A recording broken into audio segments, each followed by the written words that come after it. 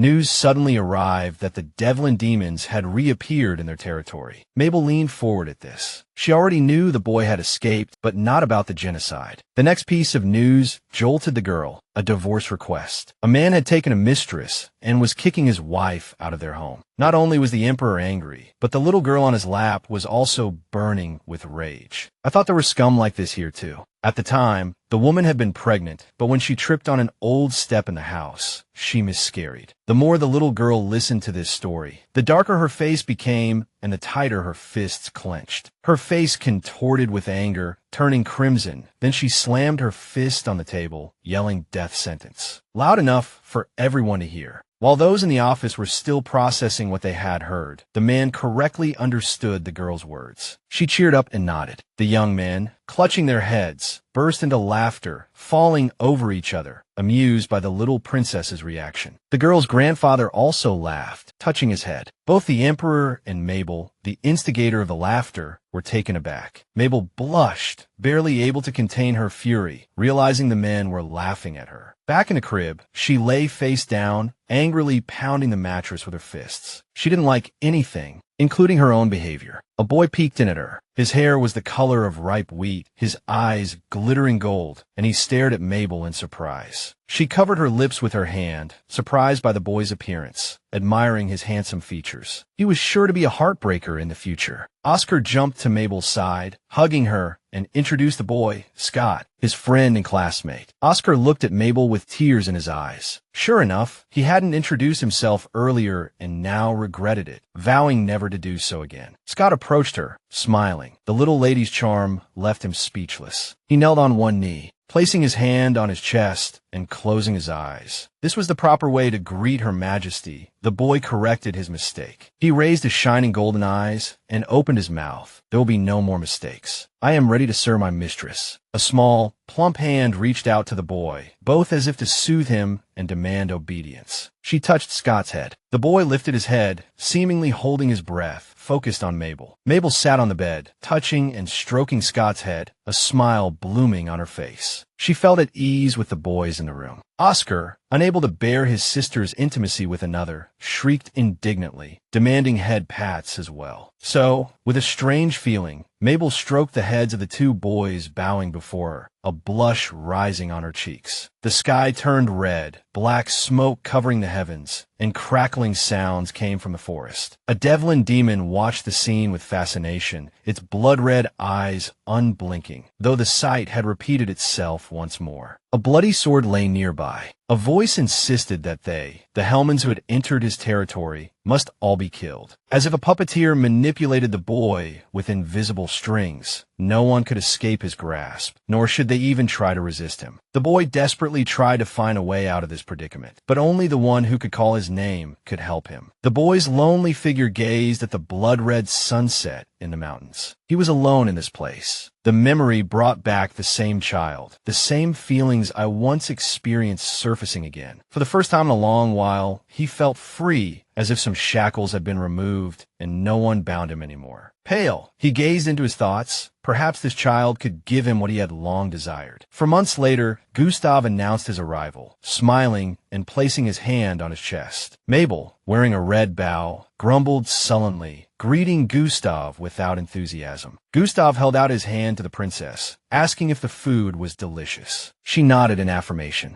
Gustav took Mabel into his arms, telling her the plan for the day. They were going to meeting now. Mabel was startled. My face flushed. I closed my eyes, and tears rolled down my cheeks. I don't want to go anywhere. She recounted how her life had changed, how she had become empress. They fed her, but ignored her babbling at such a young age. Most importantly, she was able to figure out the real reason she was made empress, to keep her from the man who believed she was the seed of God. She pursed her lips. No one dared to offend, especially not the priest from Abelardo, now under Ito's control. As they walked down the hallway, Mabel thought that even the emperor had to give up his throne. Admittedly, the reason for this act remained a mystery to Mabel. Despite her being bad to her father, Esteban, they still surrounded her with care. Before they reached the office, the object of her thoughts, a smiling Esteban, appeared before her, offering to walk together. Mabel turned her face away from her father, still unable to forgive him for not informing her about the coronation beforehand, and buried her face in Gustav's jacket. Gustav carried Mabel down the hallway, followed by the indignant Emperor Esteban, who couldn't understand how the servant could be so close to his daughter. The men in the office greeted and thanked Her Majesty Mabel cheerfully, everyone rejoicing in her well-being. As the praises poured in, Mabel plopped down on her chair and looked at everyone with a stern gaze. Mabel narrowed her eyes, finally uttering something in her childish language that quieted everyone, but the meaning was clear. Esteban finally declared the meeting open, lowering his head and looking around with displeasure. Duke Xavier smiled and stated that the consideration of this matter required his personal presence. They tried to argue, but he crossed his arms, propped his chin on his hand, and slyly asked why they refused. This worried everyone present, and they tried to justify themselves. But only the Marquis made a ruling, stating that these funds were personal funds intended for the castle, and therefore the defense was foolish. Duke Xavier spread his hands and laughed. There was no proof, no evidence to be found. Let them try. Mabel's blue eyes narrowed. Her hands clenched as she listened to all this. She didn't like the man's shameless face. Every time, he wanted to tip the scales in his favor, and every time, he managed to find an advantage. The little girl was surprised. How could such a person provide Scott with a bright future? And she had also begun to see him with Oscar frequently. The reason for this man's vile behavior was the hard-to-obtain magic stones. She lowered her eyes in displeasure. Mabel had heard that they had discovered magic stones in Duke Xavier's mines, so all the nobles were on his side. Her grandfather expressed his dissatisfaction, voicing his opinion without fear of any earl. She looked at the emperor. He also had a reserve of magic stones, but the question was when they would run out. Mabel's blue eyes stared directly at Duke Xavier, her hands clasped together. It was time to speak her mind. Outside, it was already night. The girl was sleeping. Voices came to her in her sleep. She wanted to shake them off. She was already tormented like an empress. During the day, she sleepily jumped out of bed, turned her head, and was surprised to see no one. It was rather strange. The little girl couldn't resist. Clutching her blanket and stamping her feet, she walked towards the exit, convinced that it was the servants outside. She opened the window and leaned her whole body out, her sleepy eyes focused, trying to find the culprit who had woken her. The sound came again in the darkness. He hadn't found any mice, and he was very hungry. Mabel was stunned. The cat was squatting on the windowsill. The next morning, the little girl pushed aside the bushes, calling for the cat and starting to look for it. She sat down next to him, admitting that she, too, could understand the speech of other animals. Except him. The animal calmly pointed out that her powers were awakening and repeated the bit about powers with surprise. He turned to her, reasonably pointing out that it was no accident he could hear the voice of the divine beast. It was worth waiting a little while, and then the princess would be able to talk to all animals. The answer to the dumbfounded Mabel was that the gods had chosen her, which is why the cat had awakened and sought support. The animal rubbed against the girl's hand. He knew that the soul there wasn't that of a 1-year-old child. He felt everything. He wagged his tail. He would know everything later. Everything would be explained in time, but it was too early now. Now, with her arms crossed over her chest, perhaps she could try this power now. Mabel sat on the floor of her room, diligently working on another masterpiece, painstakingly squeaking. Gustav sat at the table in the room, signing documents, checking them, and angrily muttering something. He looked carefully again at the papers in his hands. There were no magic stones left. He thought about the stones, frowning. I heard a child's voice asking for a rabbit to be brought in. He lowered his head and noticed Her Majesty happily running towards him. The baby's eyes were sparkling, and she was pinching her belt. At first, he was surprised by her presence in this office, but he quickly calmed down. After all, it was her office. She grabbed the papers scattered around the room. The boy jumped up, wanting to tidy them up faster. While Gustav hesitated, she climbed onto a chair to see what was on his table. He held up the inkwell to show the girl, telling her it was ink, and smiled slyly. The plan was ready.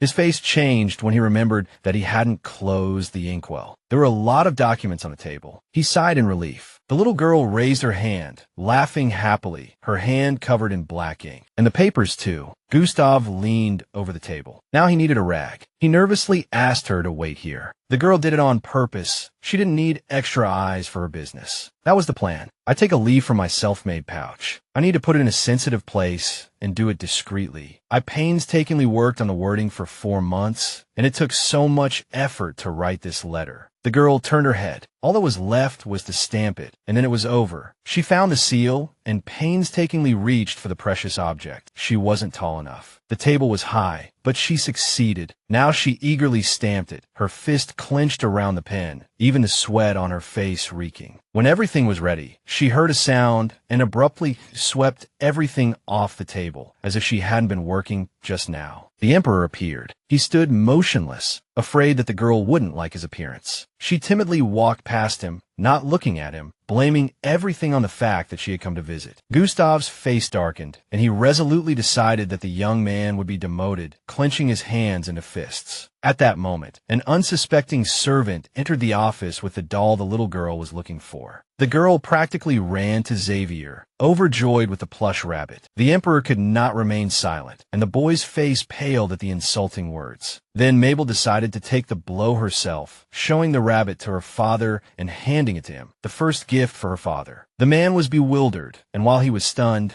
Xavier and the princess ran off. Gustav, already holding the sealed document in his hands, was greatly surprised by it in the evening, not understanding where it had come from. He hesitantly read the document about the purchase of the Logan mine in the southwest. The mine had a poor reputation, the iron ore was of low quality, and the person who reported the magic stones was vague and wrote carelessly. The two men were unhappy that the royal family had bought the place, but since the money had already been paid, they continued to work. They stared in amazement, gasps of surprise and delight escaping their open mouths as they saw what was happening before their eyes. The ground began to crack. A small hill formed in the clearing, and a tiny pink nose poked out of it. Mabel held him close, looking at the mole with shining eyes, and sincerely thanked him for his help. He admitted that it was difficult for him to find the stones hidden deep underground, and reminded her of his promise. She touched her burning cheeks with her hand. These abilities Ternyata were useful. She already foresaw how Duke Xavier's face would change. The nanny, dressing the little girl in the morning, noticed her good mood and radiant smile, impatient to see the man. She walked cheerfully along the corridor, waving her arms, her eyes crinkling into a smile, and then went to the council. Scott, hiding between the columns, did not see the girl, who was thinking about having a snack before the meeting. The boy's golden eyes sparkled with joy at the sight of Her Majesty, and he peeked out from his hiding place. Mabel froze like a statue, her hands clasped her chest. The Duke was Scott's father. All thoughts of Xavier flashed through her mind. They suggested having cake with her, but the portion was disappointing. She wished she could grow up faster, so she could eat sweets. The boy, noticing the girl's delicious food, pushed his portion towards her, sharing it. The boy's right cheek was noticeably red, which the little girl, of course, did not miss, pointing to her own cheek and asking him about it. Scott laughed, blaming everything on a dwarf who bit him, and teased the princess. She pursed her lips, repeating the boy's words, but vague doubts crept into her heart. She had seen this before. She really hoped she was wrong. The boy turned away, trying to hide the truth to avoid answering, and noticed a small bird. Duke Xavier, arms crossed, smiled, needing him to give an answer, and he agreed like a diligent student. Mabel covered her mouth with her hand, giggling. She liked the man's new image. He behaved appropriately. Everyone present breathed a sigh of relief that it was finally over. He smiled, closing his eyes, as if knowing that the mastermind behind all this was a little girl. Because of the magic stones, he was probably seething inside, but outwardly he tried to remain friendly. Esteban stood at the table, one hand in his pocket, the other pointing at the documents. He also didn't know about this mine. Gustav knew that the previous emperor hadn't written anything. He lowered his head. This could neither confirm nor deny, as the document was not signed by him. Judging by the fact that the document was approved secretly, without anyone's knowledge, some assistant was involved, although it was drawn up according to all the rules. A small inscription caught his attention. He wondered who could help the royal family, and what the benefit was. He tried to remember who was in the office, but apart from the cleaning servants, there was no one else. The princess had visited once, the servant recalled. He ordered an investigation, but quietly, so as not to cause a commotion. He nodded obediently. As the bright orange sunset illuminated the girl's room, Esteban was there, leaning over and whispering softly to the sleeping girl. He was glad that his Mabel was with him. Kissing her on the forehead, he smiled warmly. Every gesture of the Emperor radiated paternal love. The next morning, the assistant received a letter from Duke Xavier requesting permission for his son Scott to marry Mabel Gordonia. Gustav screamed in fury, waving his arms in the air, speechless with rage, his face contorted with anger. Reading the letter, Esteban's face turned pale, his lips pressed tightly together. His servant cautiously called out to him. A burst of laughter rang out. The letter was thrown into the fireplace. Something was needed to light it, and this little piece of paper came in handy. The men are furious about the rumors circulating in the palace about the Duke's proposal, considering him a queue-jumping scoundrel. Mabel is taking in the fresh air when something, or rather someone, catches her attention. A boy appears before her, bowing low and showering her with compliments, introducing himself, but he gets tongue-tied, having forgotten his mother's instructions, and loses his composure. He runs off in tears. The girl turns to Limera. She sits next to Duke Xavier, laughing and talking about matters of popularity. Duke Xavier thinks of the Emperor with displeasure. Now, it's another boy's turn, who jumps out from behind the bushes and appears before the little girl, placing his hand on his chest and starting a speech about flowers and Her Majesty. He drops to one knee, offering a bouquet of roses, and the girl walks towards him. She refuses the roses, much to the boy's chagrin. She doesn't need them. He wonders what the little girl likes. She throws her arms wide and laughs loudly. She says she likes money. She laughs even louder. That's right, I like wealth, not flowers, because money means a peaceful life. Esteban, with his hands clasped on the table, is shocked by the fact that his daughter doesn't like flowers, his face turning pale as if he has heard the worst possible thing. Remembering the abundance of flowers in the garden, he orders them all burned. The Emperor is too harsh. At that moment, Oscar hugs his pouting sister tightly, asking her to be patient if she misses him. He needs to appease her. The boy is heading home, a place he doesn't particularly like, and she hugs her brother back. The carriage takes Oscar away, and he looks out the window, waving to Mabel and telling her not to cry. The girl runs to meet the cat, who is angry with her for not visiting often enough. The servants barely keep up with her when she suddenly stops and turns her attention to a man. The gardener sits by the flowers, lamenting in a low voice that he can't bring himself to burn such beauty. Mabel, thinking they want to replace them with new ones, starts actively calling for her kitten. Suddenly, the little girl falls to the ground, hitting her foot hard, and a boy rushes to her side. Scott starts to sweat and begins to apologize profusely, even raising his hands in a pleading gesture. Suddenly,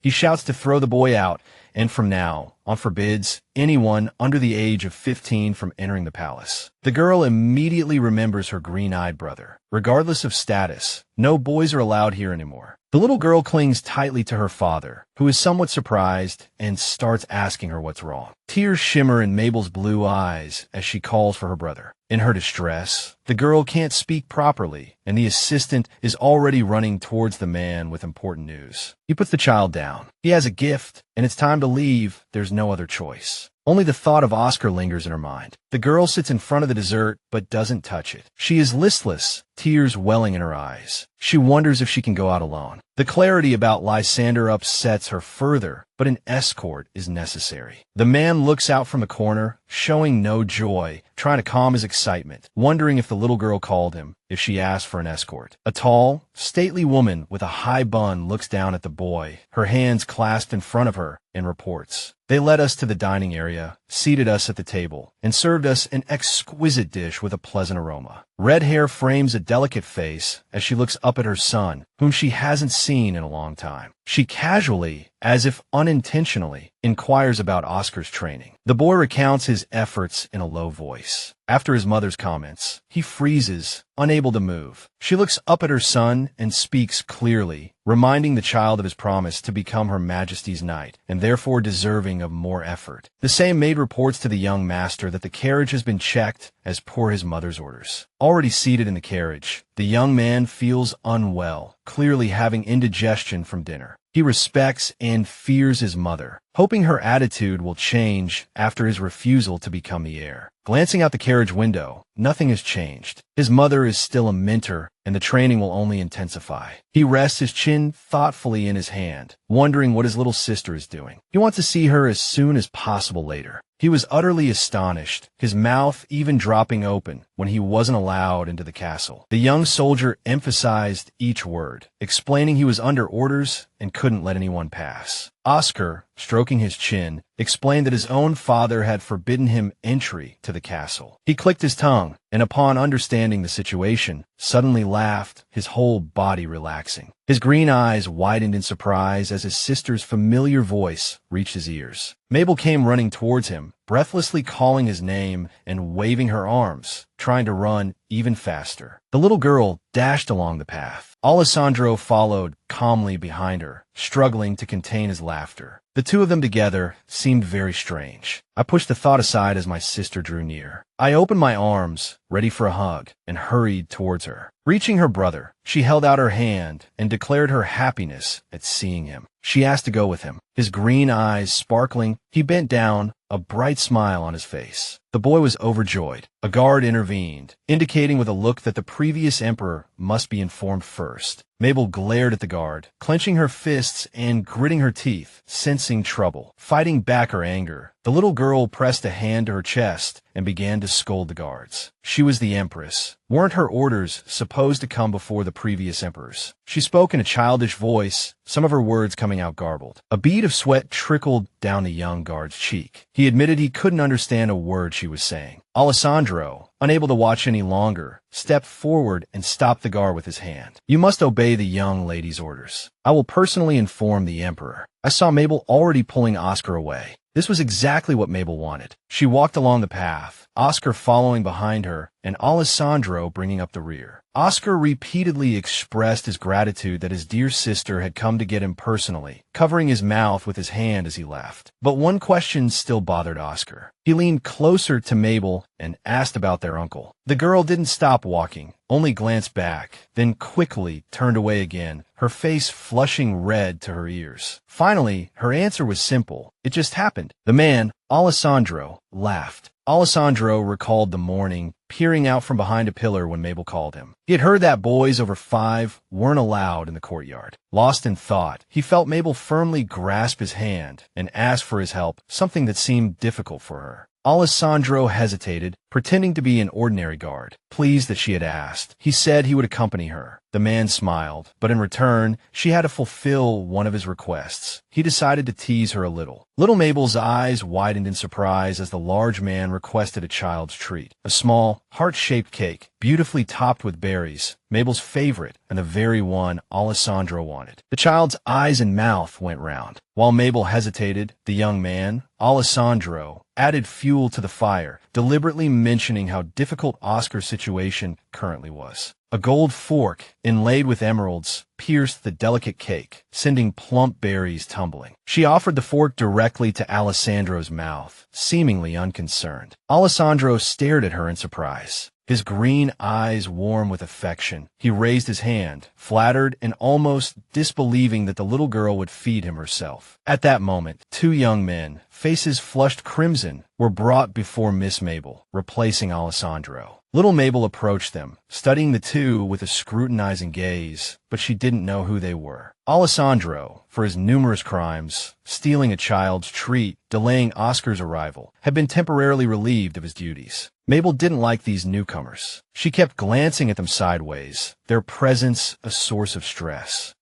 Mabel, used to always find ways to ditch my guards. I never thought I would miss Alessandro so much. The longing was so intense. Suddenly, Mabel, saw Count Javier ahead, his hands clasped behind his back. He was looking out at the courtyard, seemingly unaware of me running towards him. He turned, a smile playing on his lips, his eyes narrowing as he placed a hand over his heart in greeting. Count Javier, noticing the guards who immediately stepped in front of him, laughed, calling the previous emperor's men lapdogs. The 2 guards, however, remained dutiful, preventing anyone from approaching their little mistress, Mabel. The guards, shielded her with their bodies. Javier's yellow eyes watched Mabel as he waved a dismissive hand, seemingly thinking the person before him was just a child. Suddenly, Mabel's expression changed. Connecting his words to her father, the previous emperor, her attitude shifted. She called Javier a fool. Since the man had mentioned dogs, Mabel decided to run with it, asking him a series of questions about dogs. Then placing a finger to her lips, she declared, "The Count is such a fool." A flicker of amusement crossed Javier's eyes, but as always, he kept his true emotions hidden. He maintained a friendly facade, actually wanting to talk about his son, Scott. Mabel responded with feigned interest. Javier, overjoyed, nodded repeatedly, pleased that the girl knew his son's name. A strange feeling gripped Mabel at the implication that Scott might like her. Her hands unconsciously clenched into fists. The Count continued to entice her with promises of playing and enjoying treats with his son. The strange feeling intensified, and just then, an arrow, with a sharp whistle, flew past Mabel. It pierced the ground. The nanny, clutching the child, collapsed to the ground, staring in terror at the dangerous spot. She hugged the girl tightly, turning her away and burying her face in her arms, shielding her from the horrifying sight. She squeezed her own eyes shut. Tears welled up in his eyes. Javier rushed to the girl's side and asked if she was all right. He was terrified. An assassination attempt within the palace walls was unheard of. Beads of sweat rolled down the man's cheeks. He feared for the princess's life, and with good reason. Another arrow whizzed past, leaving no one unscathed. This time, the Count was the target. Javier touched his cheek. The arrow had nearly struck him. He too was stunned by this sudden turn of events. Mabel rested her chin on her hand. She refused to die again. Fury coursed through her. Not in this lifetime. Wasps began to buzz, swarming out of their nest at the girl's silent command, rushing towards those who dared to touch her. The men in black used their sword to fend off the unexpected attackers, screaming as they were stung, bewildered by what was happening. Esteban yelled his daughter's name, running to her rescue. Fear filled his eyes, the terror of losing his most precious treasure. With a sweep of his hand, he drew his sword and attacked one of the assailants. The attackers, recognizing the formidable emperor and his power, cried out in fear. Esteban reached his daughter, struggling to control his emotions. He asked if she was all right, if she was hurt. She looked up at her father, her eyes filled with a deep sadness. It was the first time the girl had truly felt the fear of death. She threw herself into her father's arms, both of them shaken to the core. He held her tightly, his embrace growing tighter still. The previous emperor had saved her, but a wave of discomfort washed over Mabel, and darkness began to consume her. Esteban called out to his daughter anxiously, trying to reassure her, but her vision blurred and her father's image became hazy. The girl had been unconscious for 3 days. Esteban, consumed with worry, questioned the physician, seeking confirmation of her condition. He demanded the physician examine her again, unable to understand what was wrong with his daughter. His back stiffened with tension. Gustav reported on the attackers. The previous emperor lowered his head, blaming himself for dismissing Alessandro. It was as if the enemy had been waiting for this opportunity to breach his defenses. Only one person came to his mind, the dark-haired, smiling Viren Arthur Denica.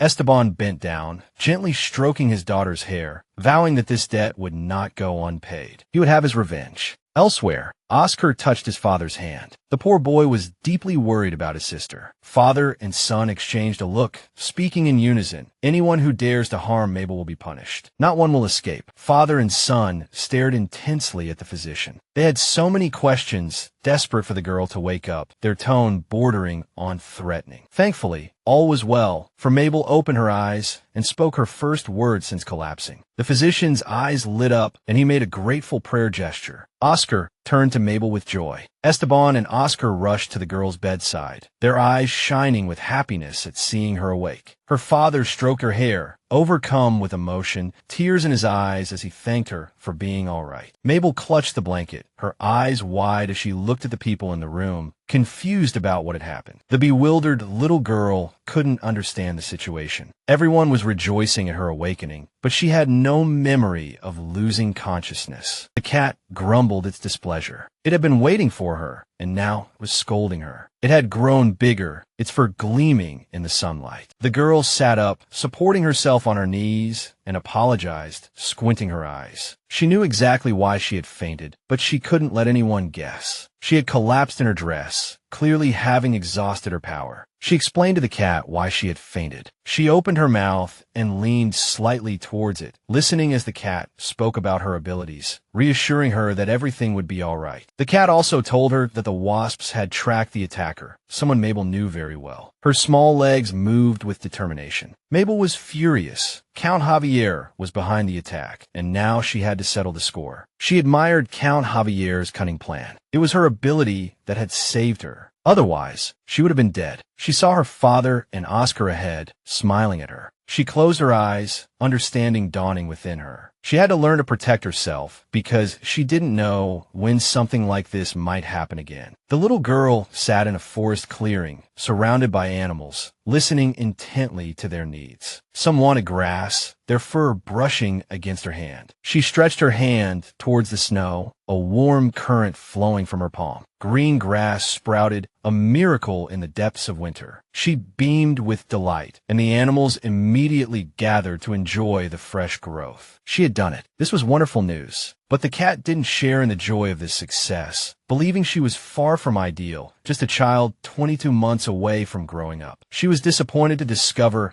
how much she yearned to be older, but the cat reassured her that the time spent growing was important too. Just as she opened her mouth, she noticed a strange sound, even feeling as if someone had decided to attack again. When her fear was confirmed, her face fell, her lips pressed tightly together, fear flashing in the child's eyes. Alessandro jumped up and sharply announced that the palace was under attack by Devlin's devil. He led her into the room, the man assuring her, "It's safe here." Clutching her toy tightly, she asked, "Where's father?" The girl smiled. His Highness the Prince was also safe, and His Majesty Esteban had gone to handle the situation personally. She hugged her toy tighter when she heard that her father was skilled with a sword, that he would quickly take care of the situation and defeat the devil. Painful cries echoed through the palace courtyard, blood staining the paths, bodies falling to the ground. The former emperor, Esteban, his brow furrowed, stared sternly at the attacker, fury flashing in his eyes. The red-eyed boy stopped, looked at Esteban, and wiped a bead of blood that dripped from his cheek. He confirmed that this was the former emperor. He wanted to know why he had killed the army he had brought from Devlin. Esteban lowered his gaze. Though difficult, he admitted they were in the way. The boy said he had come for one purpose. Then he lifted his shining eyes to Esteban. "I've come for your daughter, for Her Majesty the Empress." The men behind Esteban gasped at such audacity, drawing their swords, ready to attack. The boy understood that no one would grant his request. He called upon his power, the force vibrating around him. Esteban didn't stand idly by.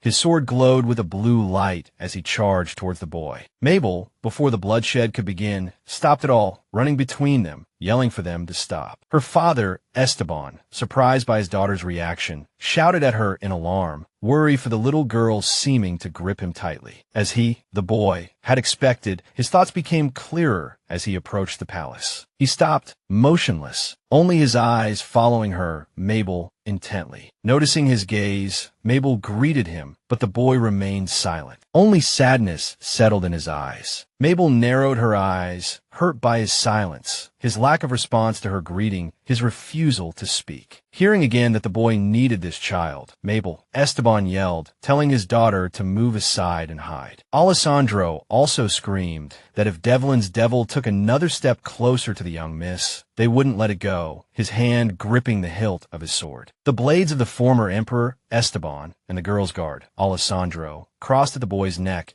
but there was no need to kill the embodiment of Viren's will, so the boy's words were completely unexpected. He wanted to pledge his allegiance to the Ermiano Empire. Stunned, the girl, Mabel, stopped, her mouth agape, eyes wide, unable to comprehend how this was possible. But he, the boy, confirmed his decision, kneeling on one knee, hand over his heart, eyes closed, head bowed. He wanted to serve the little miss. He asked to be accepted. The men were also surprised by this decision, exclaiming if he was crazy, they practically wanted to kill him right there. The girl, Mabel, seeing the attitudes of those protecting her, squeezed past her father, Esteban, and Uncle Oscar. She didn't want the boy killed so quickly. Before anyone could react, she yelled that she accepted, then covered her eyes as if afraid of her own words. Esteban rushed towards his little darling, Mabel, and screamed, disagreeing with her decision, telling her to take it back. Esteban straightened, closed his eyes, and decided that the boy needed to be thrown into the fortress first, and that this decision was the right one. The boy who was called Devlin's Devil, and the girl who was the Empress. The two exchanged glances. He was chained to the stone wall, not looking up, not opening his eyes. This was the current state of the one who had once instilled fear in everyone. Mabel gripped the bars of the cell, trying to understand the reason for the boy's actions. Alessandro stood behind her, afraid that the former Emperor Esteban would become enraged. When the girl, Mabel, heard that Aiden was his real name, she was so surprised she even loosened her grip on the bars. Because of this, he opened his eyes, finally able to answer the little girl's questions. He didn't want to stay in that place anymore. I don't want to be a dog anymore, he corrected himself. I was Arthur Viren's dog. The sharp gaze of his blood-red eyes rested on Her Highness the Princess Mabel. He, Viren, deliberately pushed the boy, Aiden, to his limits, forcing him to fight. Aiden lowered his eyes. These were not pleasant memories for him, for he had killed people, and my mind was controlled by Viren. He, Aiden, confessed from within his chains. After I broke free from his imprisonment, I didn't want to see any more corpses around me. The little girl gripped the bars tightly. The words made her uncomfortable and felt like an insult to the young man. The boy was only here because Arthur hated the Ermiano Empire. Where else could a stray dog like him run to? He had destroyed his own country's army and had nowhere left to go. After hearing these words, Mabel's eyes lit up. The loneliness emanating from the boy evoked a familiar sense of desolation within her. She felt disheartened, unable to understand how the boy had endured until now. She felt pity for him. She abruptly lifted her head, deciding to accept him into her empire to let him stay in Ermiano. But in return, Aiden had to obey her, the Empress, and the former Emperor. Esteban placed a hand on Alessandro's face, as if he couldn't believe Mabel's decision. He wouldn't allow Aiden's shackles to be removed. He was too dangerous. She looked at the prisoner and apologized for not being able to release him just yet. But she promised to find a solution. He, Aiden, breathed a sigh of relief, staring straight ahead. Freedom wasn't a problem as long as there was a will. Shackles were no obstacle to him. Alessandro's mouth dropped open at the sound of the colliding chains, speechless at the sight. He had never seen anything like it. Mabel also paled, her expression changing drastically. It turned out the chains truly couldn't hold the boy. I brought it. Remembering the basket of food for the boy, I pointed it out to him and urged him to eat everything. Mabel sat on the floor, lost in thought. She couldn't understand and was horrified that they had controlled a child, forcing him to kill. Her uncle and father were both questioning Devlin's Devil, wanting to know why the little girl was interested in him, but he, Aiden, remained silent, harboring his secrets. She looked out the window, resting her head on the sill, and called to the squeaking rats. They scurried over and began to sniff around. She asked to visit the dungeons, but the large rats squeaked in refusal. It was too damp and terrifying down there. The little Empress waved her hand, promising lots of cheese if they granted her request. As soon as I heard cheese, I fell in love with the rat dungeons. I definitely have to go there next time. After saying goodbye to her little friends, the girl, Mabel, waved, smiling, because as they left, the rats reminded her to prepare lots of cheese. With her head down, she didn't hear her father approach. He, Esteban, hesitated, stopping short, but eventually, the former emperor walked closer. The girl lowered her head, and he scolded her for going to the prison. He, Esteban, told her not to go there again. Her father would take care of everything. He was worried about her. The little girl glanced sideways at Esteban, deciding to tell him now that she had already promised Aiden he could stay in Ermiano. Anticipating refusal, she lifted her bright blue eyes and exhaled, saying she had already given her word. He, Esteban, recoiled from her, letting out a cry of surprise before immediately closing his mouth. He wasn't sure what was more upsetting, the promise itself or the fact that she knew Aiden's name. The little girl clenched her fists, screaming that Aiden was her responsibility now. The former emperor braced his hands on the windowsill of his office, unable to accept the situation. Then he brought his hands up to cover his face, running his fingers through his hair. His beloved daughter, and this killer, it was incomprehensible. Mabel was indifferent to so many things, yet this Devlin's Devil had piqued her interest, bringing a flush to her cheeks. A sneer curled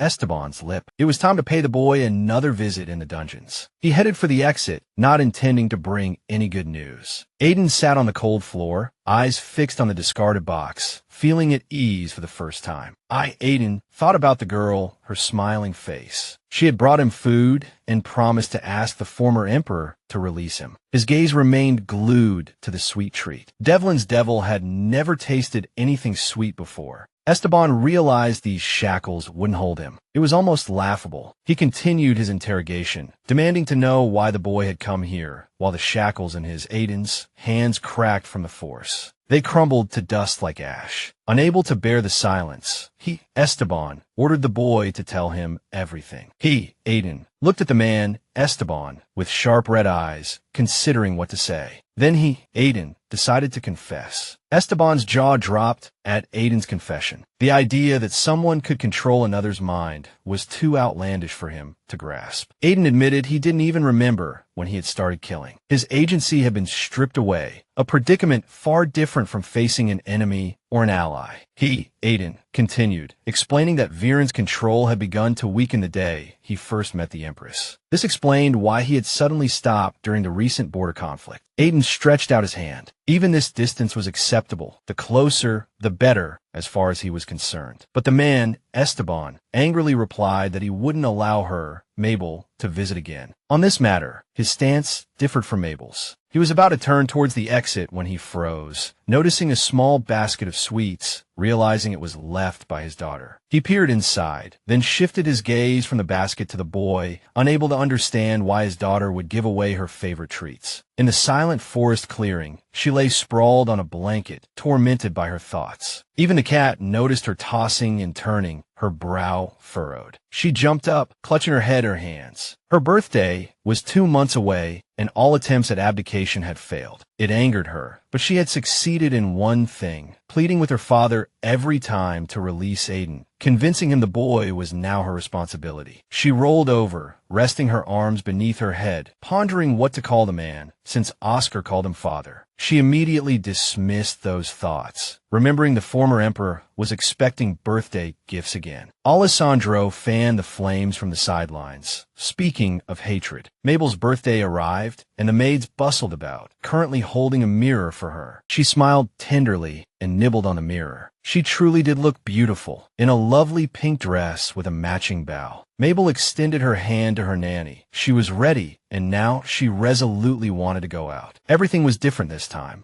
Now she could speak, although her pronunciation wasn't perfect yet. She could walk independently and had grown a little taller, and it all gave the girl strength. The little girl cruised solemnly amidst the delighted gasps of the people, feeling wonderful. The former emperor watched his daughter with a smile and extended his hand for her to come to him. He was dressed formally and looked incredibly handsome. All three took their places, with Mabel, the main protagonist, in the center and the men on either side of her. She looked at her subjects and commanded them to raise their heads, all of which amused the little lady. An attendant stepped forward, lowering his eyes as if proud of himself, placed his hand on his chest, and began to announce the gifts brought by the nobles. He listed all the gifts, and the girl pursed her lips, clearly dissatisfied. The families, with tears in their eyes, couldn't understand what had gone wrong. When she heard that the Gardner family had gifted her a building on the next street, she shrieked, clutching her chest, still a little girl after all. But she quickly composed herself, stretching out her hands, indicating with her whole posture that the gifts were too few. She wanted more. She mentally asked her grandfather for forgiveness, lowering her head and maintaining an unapproachable demeanor. She needed more gifts. She wanted to be known as the Empress with extravagant tastes. The man cried out, raising his hands, his face darkening, blaming himself. He knew he should have sent more gifts, shouldn't have listened to anyone. But the attendant objected and persuaded the Marquis not to give the entire block to the girl. She was horrified by her own actions, bringing the old man to his knees, his hands raised, his face dark. She turned to her father, trying to find help in stopping this madness, but he only smiled smugly at this. He placed his hand on his chest, smiling as he handed her the scroll, telling her to open her daddy's gift. The girl's face fell, a shadow passing over her eyes. Now, her father had gifted the little girl a neighboring kingdom. She forgot. This man always brought more trouble, and with him around, she always overthought. I was already huddled under the blankets in my room, not wanting to go anywhere or do anything. Oscar's appearance didn't bring joy at first. The boy leaned against the bed, smiling at her. He was glad she crawled out from under the blankets. He was late with his gift. There was no time at the banquet. The Empress was too busy. The boy gave me a bracelet. I looked at it, fascinated, my mouth slightly open, happy for such care from my brother. Scott had also prepared a gift for her, writing a letter saying he missed her very much. These gifts were filled with warmth, sincere and heartfelt. The boy smiled, remembering the little lady as he wrote the letter, the smile never leaving his face. There were also chocolates from a famous shop in the box, chocolates that were hard to come by. The girl accepted them, a smile appearing on her face. This was a real birthday. Esteban was very dissatisfied, frowning, realizing his daughter didn't like the gifts. It angered him. He immediately softened, looking to the side. His gift turned out to be bigger and better. He was already thinking about what to give her next time. My gaze fell on an object, and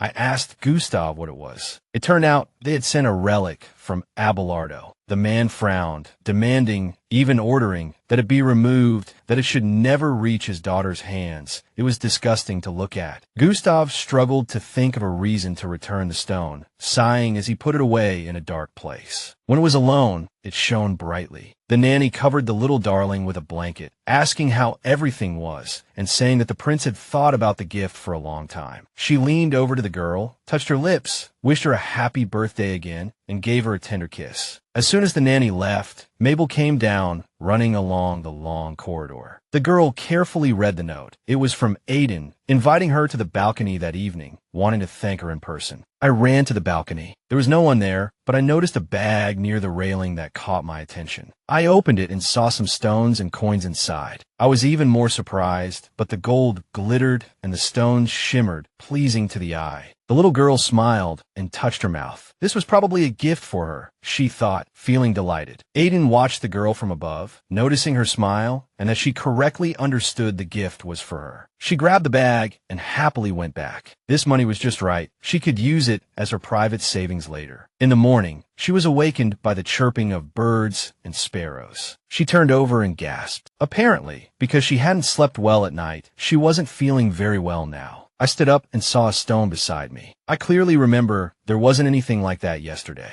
Of course, I guessed it must have fallen out of the bag Aiden had prepared. As soon as I touched the object, the room was illuminated with white light. It happened so suddenly. The stone went straight into the girl's chest. She screamed and grabbed her hand, but the stone had already pierced through. It couldn't be taken out at all. The light completely engulfed her. The child bent down, and the light went out. The inside of her body became scorching hot, as if a fire were burning inside. She continued to cover it with her hand, tears streaming from her eyes. She didn't know what it was, but she truly felt the pain. The cat later explained that it was a relic. The girl crouched beside it, listening intently. From this stone, power was enhanced. As soon as she heard this news, she cried out. She had become stronger, and she was delighted. When she heard that the relic was very rare, she recoiled in fear. Apparently, it was from Abelarda, she screamed. Mabel thought to herself that she didn't understand the intentions of those saints. They frightened her. At the same time, who knew what changes would occur? The little girl lay down for a nap at lunchtime, her hands behind her head, smiling contentedly. The men at the long table were discussing matters, an important issue being the drought and famine among the people. Count Javier proposed a solution to this matter. Meeting everyone's gaze, he resolutely spoke about a rain ritual. The man went on to explain that Her Majesty the Empress must personally go to the Western territories to perform the ritual and then distribute aid to the commoners. Esteban disagreed with this approach. Resting his cheek on his hand, he thought simple aid would suffice. Mabel, having heard something interesting, became excited and wanted to seize this opportunity. She listened to the plan, her eyes shining, and sat down, placing her hands on her chest, expressing complete agreement. He wanted to leave, and the child grabbed his hand, but she wouldn't listen to him. She was already enthusiastic about this ritual, but her father spoke sternly about the dangers. She raised her head, her eyes widening in surprise, hoping her father would accompany her. She looked at everyone present, clasping her hands together. She had one condition, which they would hear now. The Marquis, after hearing the girl's words, clapped his hands. She suggested that since Count Javier cared so much about the commoners, he should prepare the food and supplies for everyone. Her grandfather agreed and nodded. Of course, all of this would cost a lot of money, but the gentleman was certain that for Ermiano, the wealthiest family, it wouldn't be a problem. Everyone was counting on him, believing he wouldn't just talk the talk. He smiled and lowered his head. The girl sat on the soft floor, dangling her legs, watching the supplies being loaded onto the carriages. She lowered her head in thought. This was the first time she had left the castle since she was born. It was truly exciting. In the evening, the girl overheard that Aiden had to be with them. It was an order from the former emperor. It was too dangerous outside the palace walls. She noticed her little brother and jumped down to sit beside him, leaning against the boy's knee. Her eyes sparkled, happy that her brother inquired about and understood her fears. He held Mabel's hand tightly in his own, promising to protect her no matter what, reassuring her. His green eyes gazed tenderly. The girl was older than him, but today she felt like she was facing an older brother. Scott strode towards them with a smile, his hands clenched with excitement, but his face beaming. He was genuinely happy to see them, and Mabel was happy to see him too. She pointed to her cheek and asked if it still hurt. The boy laughed and covered his mouth with his hand. He was fine, but Her Majesty's concern was heartwarming. The girl, lost in thought about Count Javier's actions, didn't notice the hands wearing black gloves. Appearing beside her, Esteban took her into his arms, checking if she was fully prepared and ready for the journey. He had me get into the carriage and promised that my trust in him would be rewarded today. He would prove that I could rely on him. He would keep her safe. He closed his eyes, his cheeks flushed. He wanted to ride alongside her, but for safety, he would ride ahead. They would return together. They set off on their journey. Mabel glanced sideways, catching sight of a fleeting figure nearby. Indeed, everything seemed very strange. The journey neared its end. Mabel sat in the carriage, hands clenched into fists, a flicker of fear in her eyes. Drumbeats sounded. Esteban, her father, pulled back the curtain, announcing it was time to go out. She looked out, and the sight did not please Mabel. Clutching her pendant, she saw that there wasn't a drop of water. The weary people, upon seeing the little girl and recognizing her as their empress, offered tired smiles. The scene before her held Mabel's gaze, her mouth slightly agape. The people were suffering from a lack of water. Mabel hadn't realized the severity of the situation. Such a sight had never been witnessed in the palace, nor had she experienced drought in her previous life. The drums sounded again. Mabel walked to the middle of the stairs. It was time for the ritual. Mabel glanced at her father, Esteban, when he reminded her that the ritual would end when the lights went out, and she needed to wait a moment. She looked ahead with a serious expression, genuinely wanting to help these people. They needed rain. Mabel thought she should try. She lifted her head and spread her arms, calling for rain. She prayed for even a few drops, clasping her hands together. "Let it rain," the little girl, Mabel, pleaded. The sky darkened. Esteban looked up, raindrops falling on his face. He let out a surprised gasp at the feel of the water. The people stared at the falling rain in awe,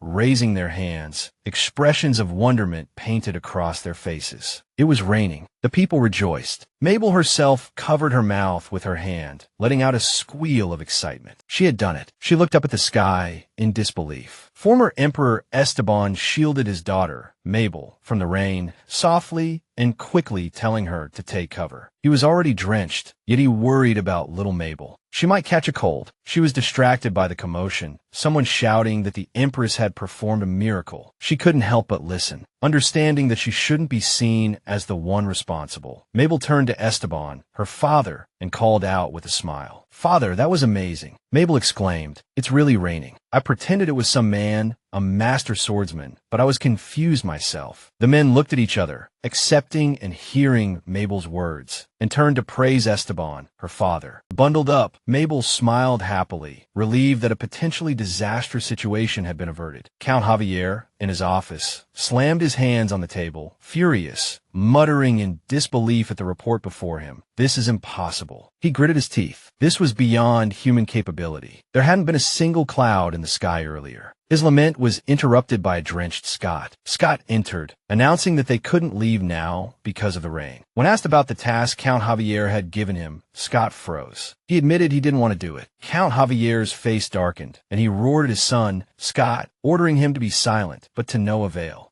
Count Javier raised his hand at the silent Scott, yelling that he couldn't even handle a 2-year-old girl. The words pierced Scott like a sword. Hearing Scott talk back, Count Javier grew even angrier, and he didn't like the expenses involved in this ritual. His plan included helping the Empire, but he could have demanded triple the reward for it. In his eyes, the rain ritual was destined to fail. He wanted to elevate his family's status. He lowered his face in anger, every movement radiating fury. Count Javier grabbed his head. He hadn't expected his son, Scott, to fail at befriending Mabel. He was utterly disappointed in Scott. Count Javier turned his back to Scott, his back rigid, spitting out the words for him to get out, that he didn't want to see him again. Droplets of water trailed down Scott's face, his yellow eyes filled with sadness. He saw no way out of his current predicament. Esteban placed Mabel on the bed, carefully and gently tucking the blankets around her. The mattress dipped as Mabel felt Esteban, her father, sit beside her. She gritted her teeth. She had exhausted all her reserves of strength. The rain had only stopped when the divine power commanded it. Esteban leaned down and repeated several times that they could go home now, so she would understand. Mabel rolled over, her eyes wide, remembering her past life, when she envied her friends and had no home. Esteban stroked Mabel's head, pulling her from her memories, praising her and promising her something delicious to eat. Mabel sat up in bed. She had a home and a family waiting for her, but she clenched her fists. She didn't want bitter medicine. Esteban's eyes crinkled in a smile. If his daughter didn't want bitter medicine, he would find her something sweet. As a father, he always kept his promises. Oscar touched his sister Mabel's hand, letting her know he would be there for her. He smiled, his face radiant. Oscar admitted he had been very worried about Mabel, but Esteban, their father, had forbidden him from visiting her tent. After figuring out who was happy and who wasn't, Mabel calmed down and asked about Aiden. She turned, resting her cheek in her hand and gazing out the window, lost in thought, while Oscar burned with indignation that she had even uttered the name of that Devlin demon. When had they become so close? But then Oscar leaned towards her and told her that because they had been rushing to the ritual, the carriage had been traveling very fast, but now they could take a good look around. They had even stopped for a rest along the way, sitting on fallen trees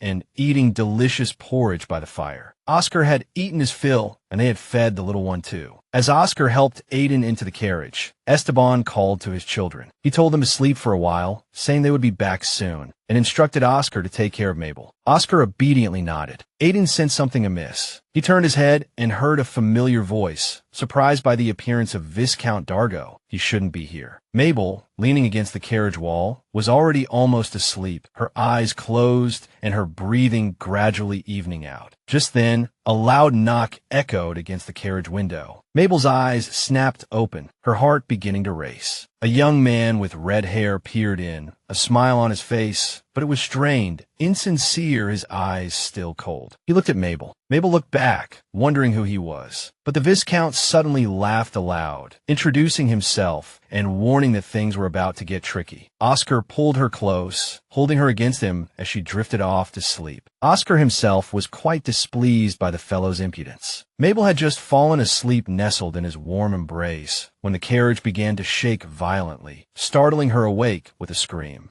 I heard those dreadful words about attacks and protecting the Empress again, and my eyes widened in terror as I looked at everyone present. Nanny and Lorima were screaming too, but they rushed to the children, while the prince took the initiative to calm everyone down. Her attention was caught by a sound, and she glanced sideways to see the carriage canopy being slashed open by a sharp sword, etched with strange markings. Oscar decided to go out and see what was happening. He didn't like sitting passively, but he first asked his sister how she was. Oscar reasoned that if they were attacking the carriage, it meant they had already broken through the defenses and security. But a woman's hand stopped the boy's impulsive action. Mabel grabbed him with her own hand, keeping him in place. She didn't want to let go of her brother, because to the little girl inside her, her brother was even more inexperienced than she was. She held out her hand. She would go with him. She offered a strong reason. Their father had ordered him to take care of her. They jumped out, Oscar first, the others following. He held his sister's hand tightly. He saw Xian, the Viscount, holding her hand. Mabel heard about Devlin. She was already starting to get angry. The enemy attacked again and again, and burning arrows whistled towards them, extremely dangerous. The flaming arrows flew straight towards the prince and the empress. The two young people stared in astonishment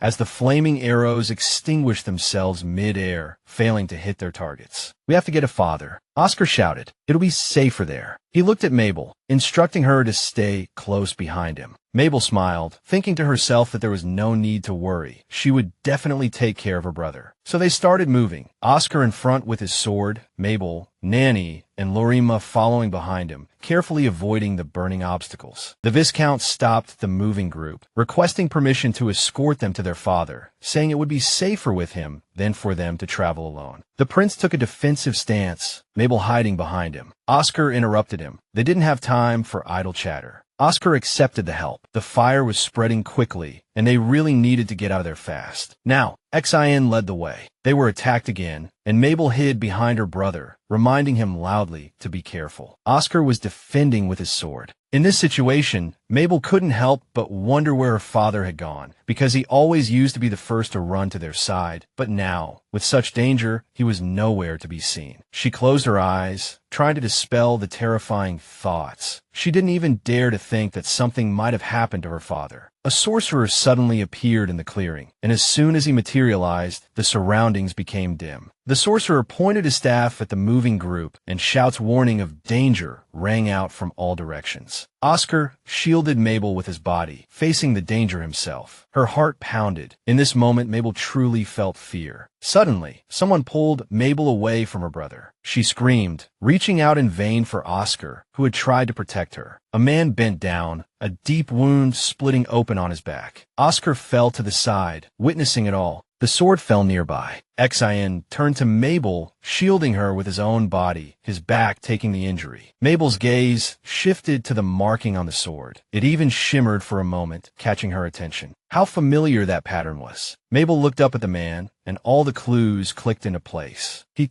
too, realized that Mabel recognized him. Oscar tried to rush to his sister, shouting and threatening the enemy, but it was all in vain. How could a boy fight against a grown man? Xin picked up the screaming, struggling Mabel. She squeezed her eyes shut in terror. The boy laughed triumphantly. His prey was in his grasp. The guards were horrified. They hadn't expected such a betrayal from the soldier they had once trusted with their lives. He laughed, saying he'd been a spy for Devlin for a year, and no one had suspected a thing. He gloated over his undetected treachery. Oscar screamed in terror and lunged towards his sister, but was stopped by a sharp shout. Fear rippled through his green eyes. The girl, sensing the imminent danger, placed a hand on her chest. She refused to die so foolishly again. Her father was paralyzed by a spell. Xin laughed, gesturing towards her immobilized father, who was holding the little girl in the air. Enraged by Viscount Dargo's, Xion's words, she thought she couldn't let him go easily. Determination filled her eyes. The girl clenched her fists, focusing all her strength. Obeying her mental command, the flies, surged towards her, rising above the spreading horror below. A swarm of flies descended upon Xion. He screamed and released Mabel. The flies crawled over his face, the rapidly moving legs of the tiny insects a terrifying sensation. Mabel closed her eyes, quickly trying to escape the enraged man as his hand reached for her. She was grabbed by the scruff of her neck. Screaming, she covered her eyes, but the man's grip was too strong. There was nowhere to escape. A cruel smile twisted his face as he raised his dagger, aiming for the poor little girl. She only managed to raise a hand, trying to block the blow. It was just a hand reaching out for help. The child didn't want to die. For some reason, the screams seemed even louder in the sudden silence. Light-colored hair suddenly blocked Mabel's view. She didn't understand what was happening. Esteban tried to calm his daughter, whispering that everything was all right, that she shouldn't be upset. Blood trickled from the corner of his mouth. Esteban forced a smile from Mabel. He had promised to protect her, and he had kept his word. The dagger plunged into his back, shielding the child. After all, a promise made should be a promise kept. The triumphant Exen Viscount Dargo pressed harder on the hilt of the dagger. His master would be pleased with this turn of events. The crazed look in his eyes and his smile betrayed his madness. His task was complete. Pulling the weapon from Esteban, the Viscount was satisfied. Oscar froze, then roared, ordering the traitor's capture. He couldn't be allowed to escape. Viscount Dargo fled. The guards gave chase, yelling for him to stop, but he ignored them, picking up his pace. Esteban lay on his back, his head turned towards his children. Mabel and Oscar knelt beside him.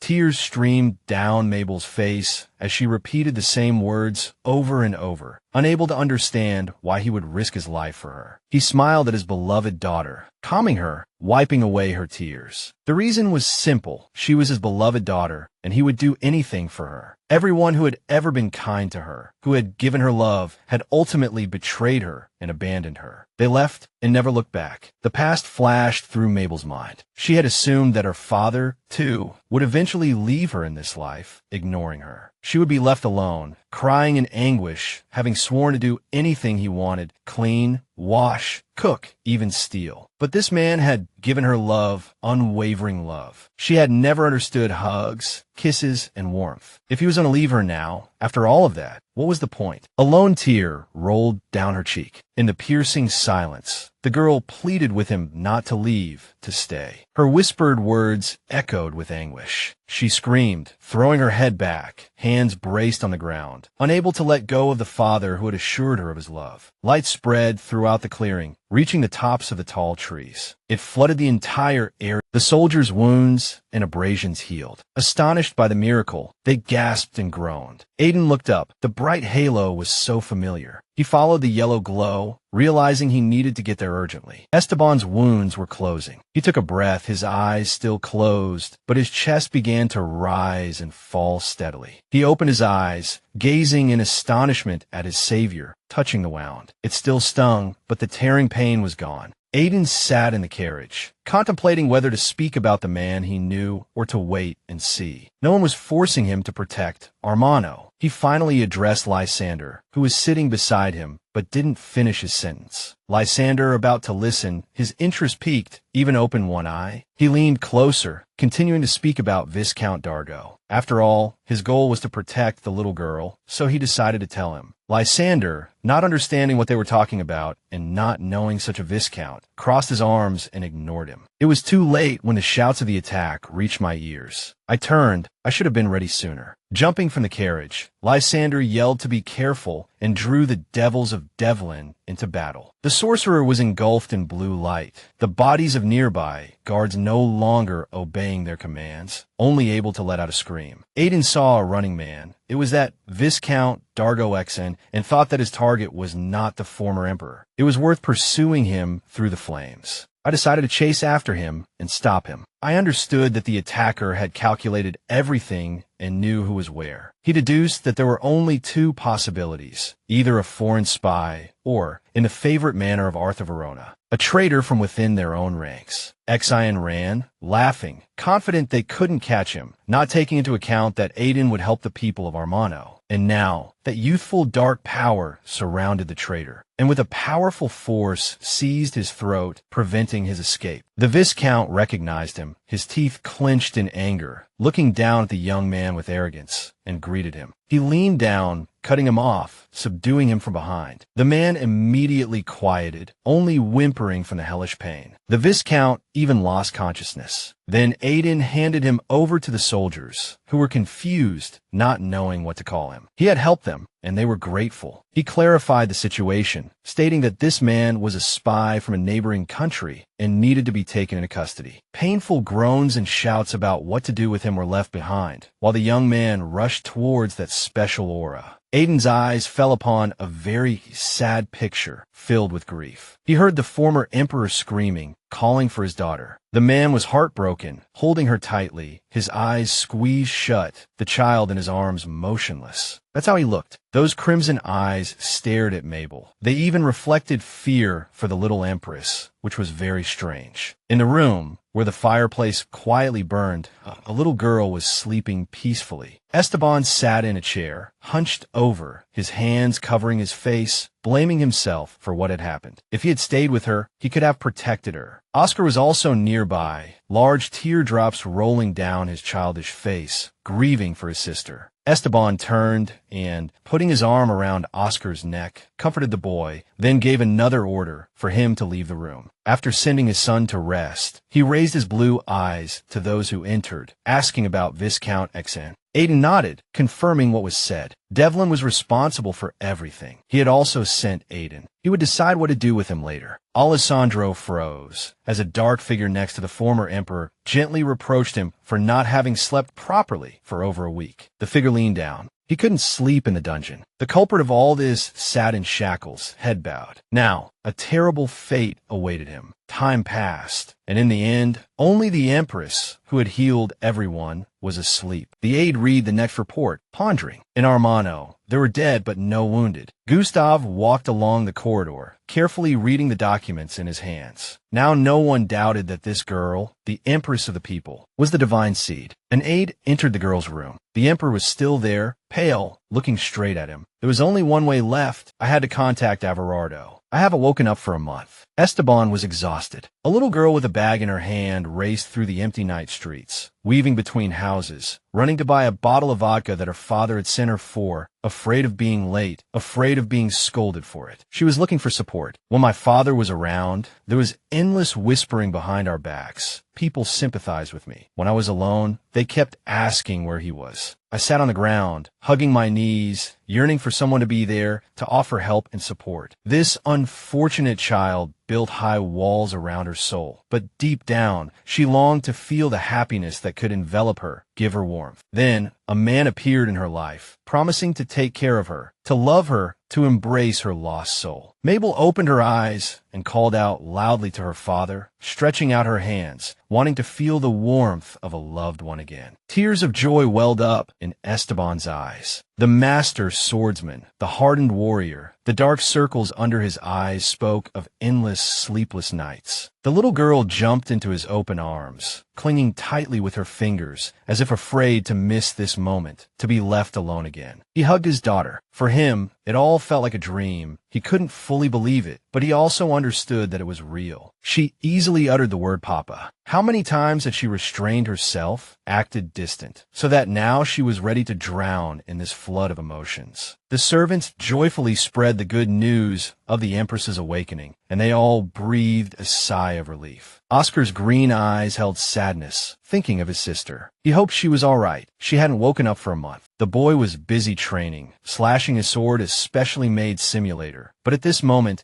he wanted to drop everything and run to Mabel's side. He struck hard. It was impossible. He restrained himself. He had promised to become a knight so recently. He could only concentrate on training. The girl in the room stroked her hair, which seemed to have grown longer. She was lost in her thoughts. I looked at my legs and noticed I'd grown a little taller. I still can't fully believe that I'm alive, that Mabel is alive. And these people she had met in this life were actually her family. She pressed her hand to her chest. They loved her here, cherished her. A real home, the girl repeated. Her eyes sparkled, tears welling up. She kept her hand on her chest. There was no need to try and escape from here anymore. This wandering soul decided to stop pretending not to see their sincerity and try to live a normal life. The door opened, and the former emperor appeared in the doorway, smiling as he told his daughter he had come to see her. He embraced her, the smile never leaving his face. He was glad to see her, asking about her health and mood. He held her tightly in his arms, noting that she had become thinner, but they would work on fixing that. He had gotten the best medicine, just as he promised, not bitter. She assured him, exclaiming that she liked everything. The girl's cheeks flushed, her blue eyes wide. She called him Papa again. It sounded so easy, but she wondered if this man liked it and how he felt about it. He held me gently and carefully in a tight embrace, agreeing that he was Papa, and if she needed or wanted anything, she only had to say it, because any wish would be immediately fulfilled. She hugged his neck tightly. Now the girl clearly saw that her Papa valued her. The man smiled, and she thanked him for his attitude, thanked him for his family. Esteban was even a little confused by this, because it should be taken for granted. After all, she was his daughter. After they warmly thanked each other, the girl became interested in where Oscar was, looking frankly at her father, waiting for an answer. He said that the boy practiced his sword every day, training to become a worthy knight. I'm worried about him. She lowered her head. Maybe something is bothering him, because my little brother has too many thoughts in his little head. The boy's back stiffened. He missed his sister terribly, but he couldn't see her. He considered what had happened his fault. He blamed himself. If only he could wield a sword better. The girl walked along the stone path, Lysander following behind her. From now on, he would be with her at all times. She clenched her fists. Oscar was probably scared. She guessed from the sounds of swords that he was still training. The girl turned to him and told him to come closer. Emboldened by determination, she spread her arms and ran into the courtyard. Her little brother was there, and she missed him terribly. Alessandro called out to her, smiling, placing his hand on his chest. He was genuinely happy about her awakening,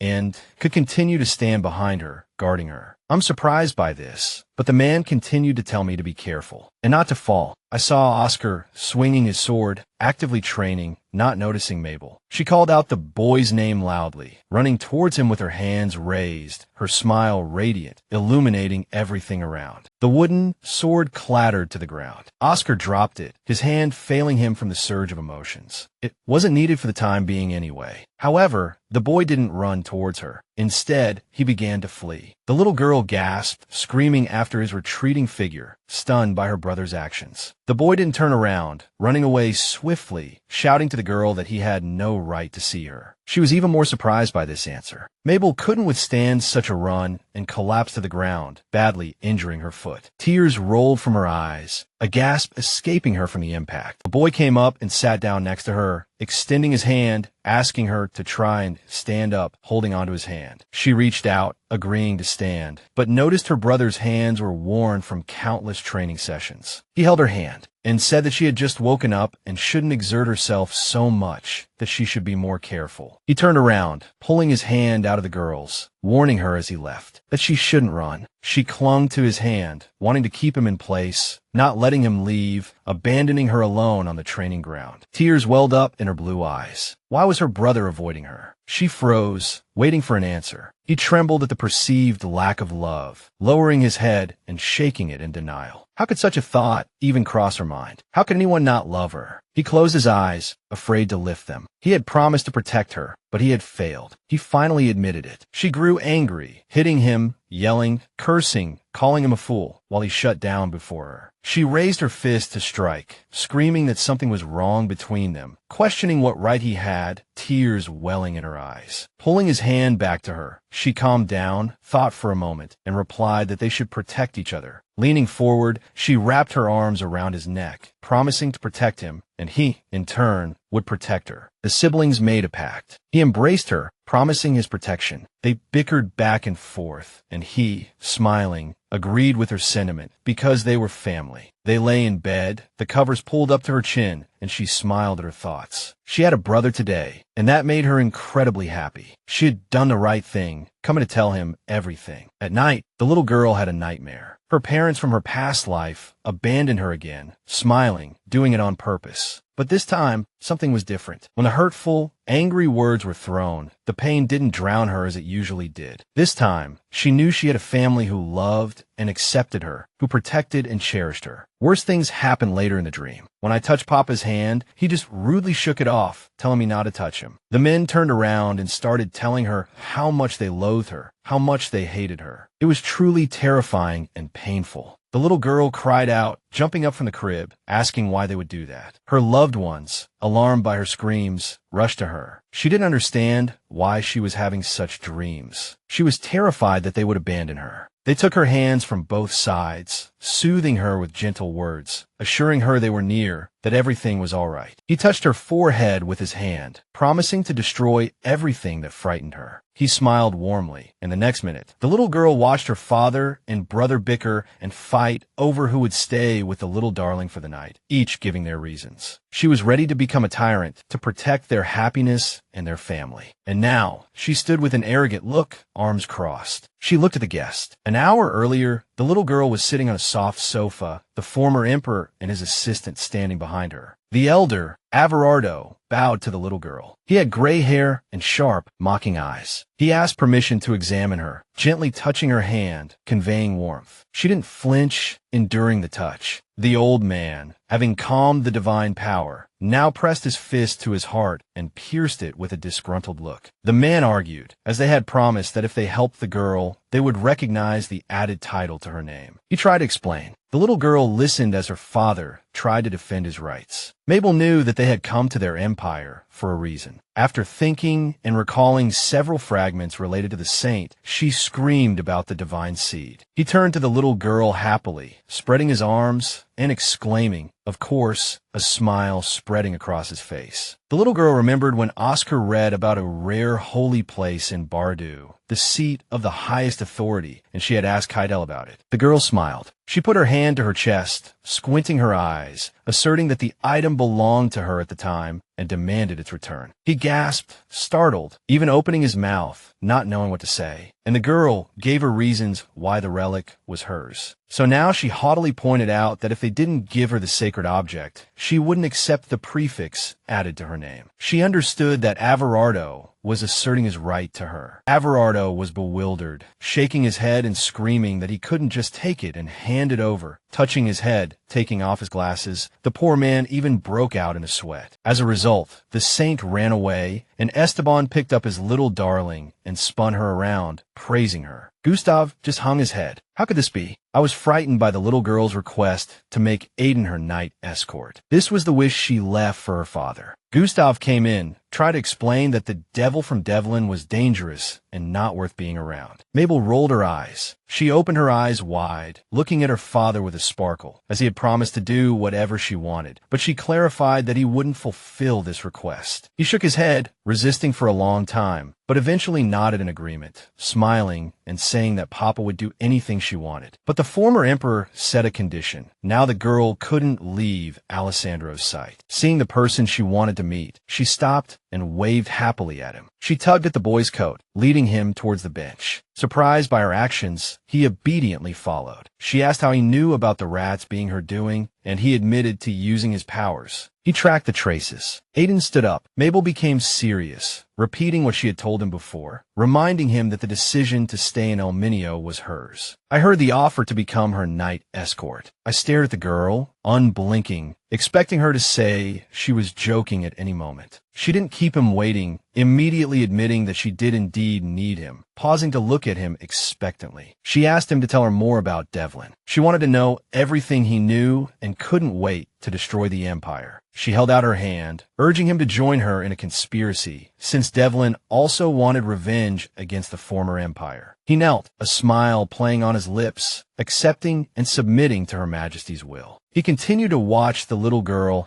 as she ran happily towards Alessandro, constantly turning around to wave at him. He felt a strange desire to watch this small, charming girl grow up. Meanwhile, in the Devlin Empire, a dark-haired man, Arthur Vernon, sat on the throne with a sinister smile. The Lord sat with his legs crossed, mocking the boy sitting before him, his pet dog, Aiden. Arthur grinned, biting his finger. The reason for the mockery was precisely this devil of Devlin. He could destroy or torture Aiden at will. Recalling the pain a certain emperor had caused him, he had to respond, and Aiden would help him in this. He raised his head, a smile playing on his lips. Let him lead the army, but he must return with victory. The man declared loudly. The baby girl awoke in her crib. Time passed relentlessly, and now she was 5 years old. The nanny helped her into a beautiful dress, dressed her up, showed her off in front of the mirror, and then hurried off to her own business. The smartly dressed, smiling girl was ready for the new day. Much time had passed, and she had now mastered enough skills. She ran, turning to the nanny, telling her that she needed to get to the meeting as soon as possible. Her knight stood motionless by the door, only his red eyes, betraying the joy he felt as the little girl approached. The divine Mabel and Aiden walked down the hallway, talking about their own things about sweets. They continued on their way to the office. The girl suddenly turned around, the pressure she exuded intimidating. The boy was ordered to taste the work of art dessert. At this point, they ended their conversation about food and continued towards the office. The little girl inquired about the Devlin's spy, but unfortunately, he hadn't been found yet. They walked out into the courtyard, strolling along the path. True spring had arrived outdoors, and they hadn't even noticed. Suddenly, the little girl tripped, not noticing the step, and the boy caught her, holding her close. This action didn't seem particularly remarkable. Several dark figures appeared, gritting their teeth and whispering for Aiden to take his hands off her. Esteban turned around and, without looking back, said that there was no point in testing his patience. Oscar was also displeased with this attitude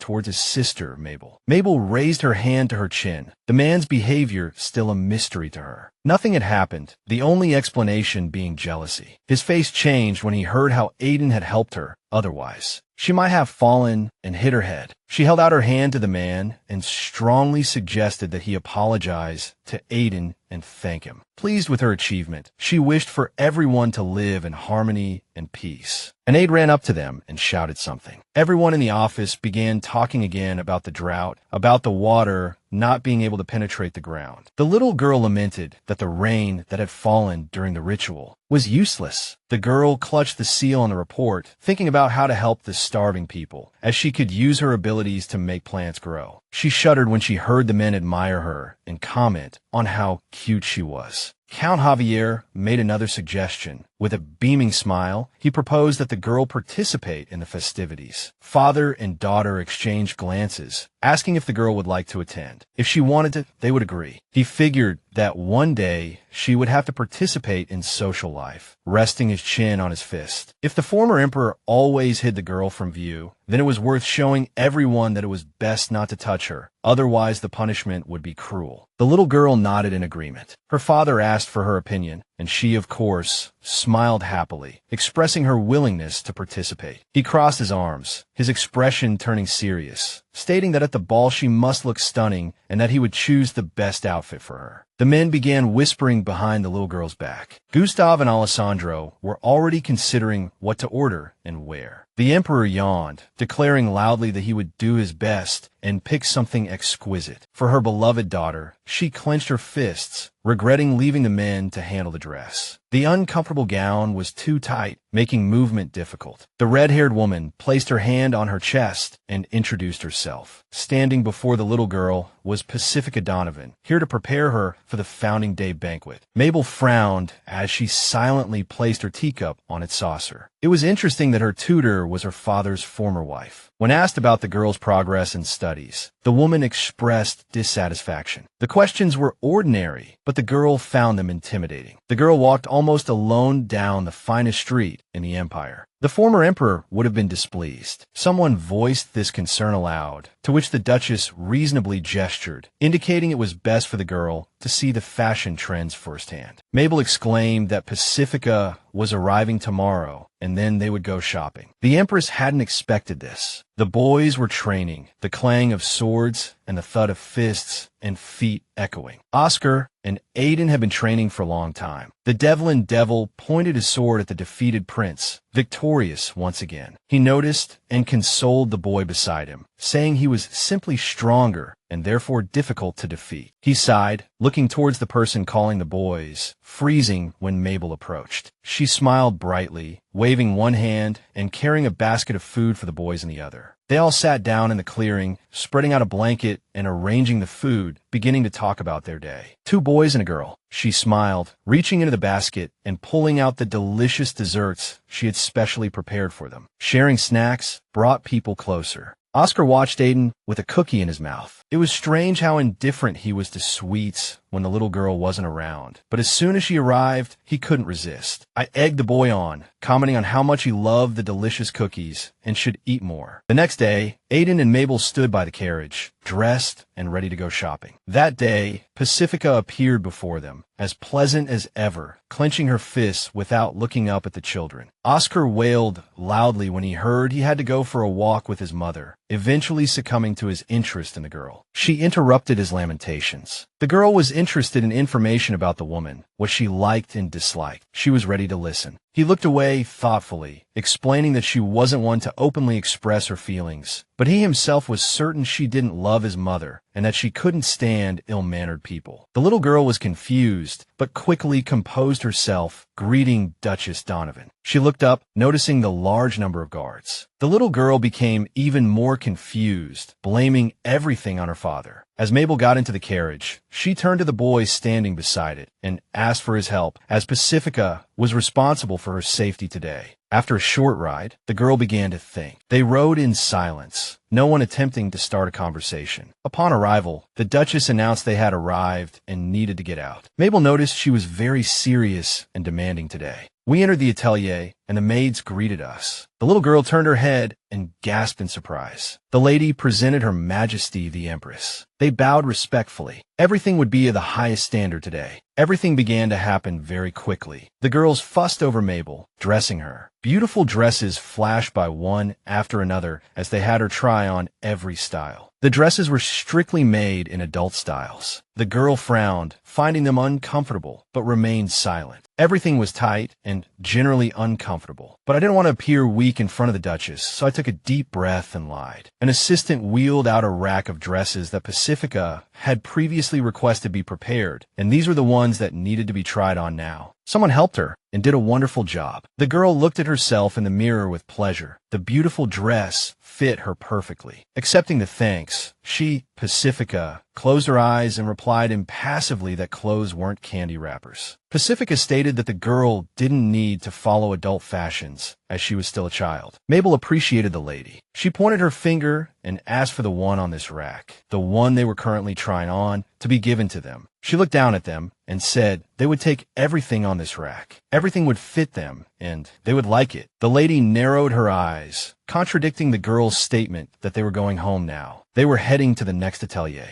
She was happy. She looked at the sign of another atelier with an expression of resignation, and a sudden thought struck her. They had visited many shops, buying something in each and having it all wrapped. She stepped outside to breathe in the fresh air when someone called out to her. The boy with the bright yellow eyes called out a greeting to Her Majesty the Empress, placing a hand over his heart in a respectful gesture. He shyly closed his eyes, while Mabel struggled to guess who he was, wondering if it could be Scott, though he couldn't have changed so much in 3 years. As soon as his name was spoken, the boy lowered his head and muttered something inaudible. Pacifica watched the boy formally introduce himself. She accepted the introduction graciously, a hint of a smile playing on her lips. A red-haired girl with a ponytail approached them, worried about her brother's sudden disappearance. The children turned to look at her. A thought flashed through Mabel's mind, finding her pretty. Scott introduced his sister, Emily Javier. The girl curtsied elegantly and formally introduced herself, expressing her immense honor at meeting Her Majesty. Mabel smiled, thinking how smart and quick-witted children were these days, but genuinely pleased to make their acquaintance. Emily clasped her hands in front of her, deeply moved, listening to the various compliments. Her brother, Scott, often spoke of Her Majesty, comparing her pink hair to cotton candy. Scott, embarrassed, wanted to silence his sister, but Mabel laughed, finding it amusing. Meanwhile, Mabel pondered the fact that a family or group known as Jean had been defeated by Count Javier. Just then, an aide called the children, saying it was time for them to leave. Mabel and Pacifica remained standing, waving to the children and wishing them a safe journey. Pacifica inquired about Mabel's interaction with the Count's children. Mabel replied that Emily had only just met her, but she had known Scott for a long time. She placed a hand over her heart, Pacifica's warning echoing in her mind to be careful when dealing with the Javier children. On their way back,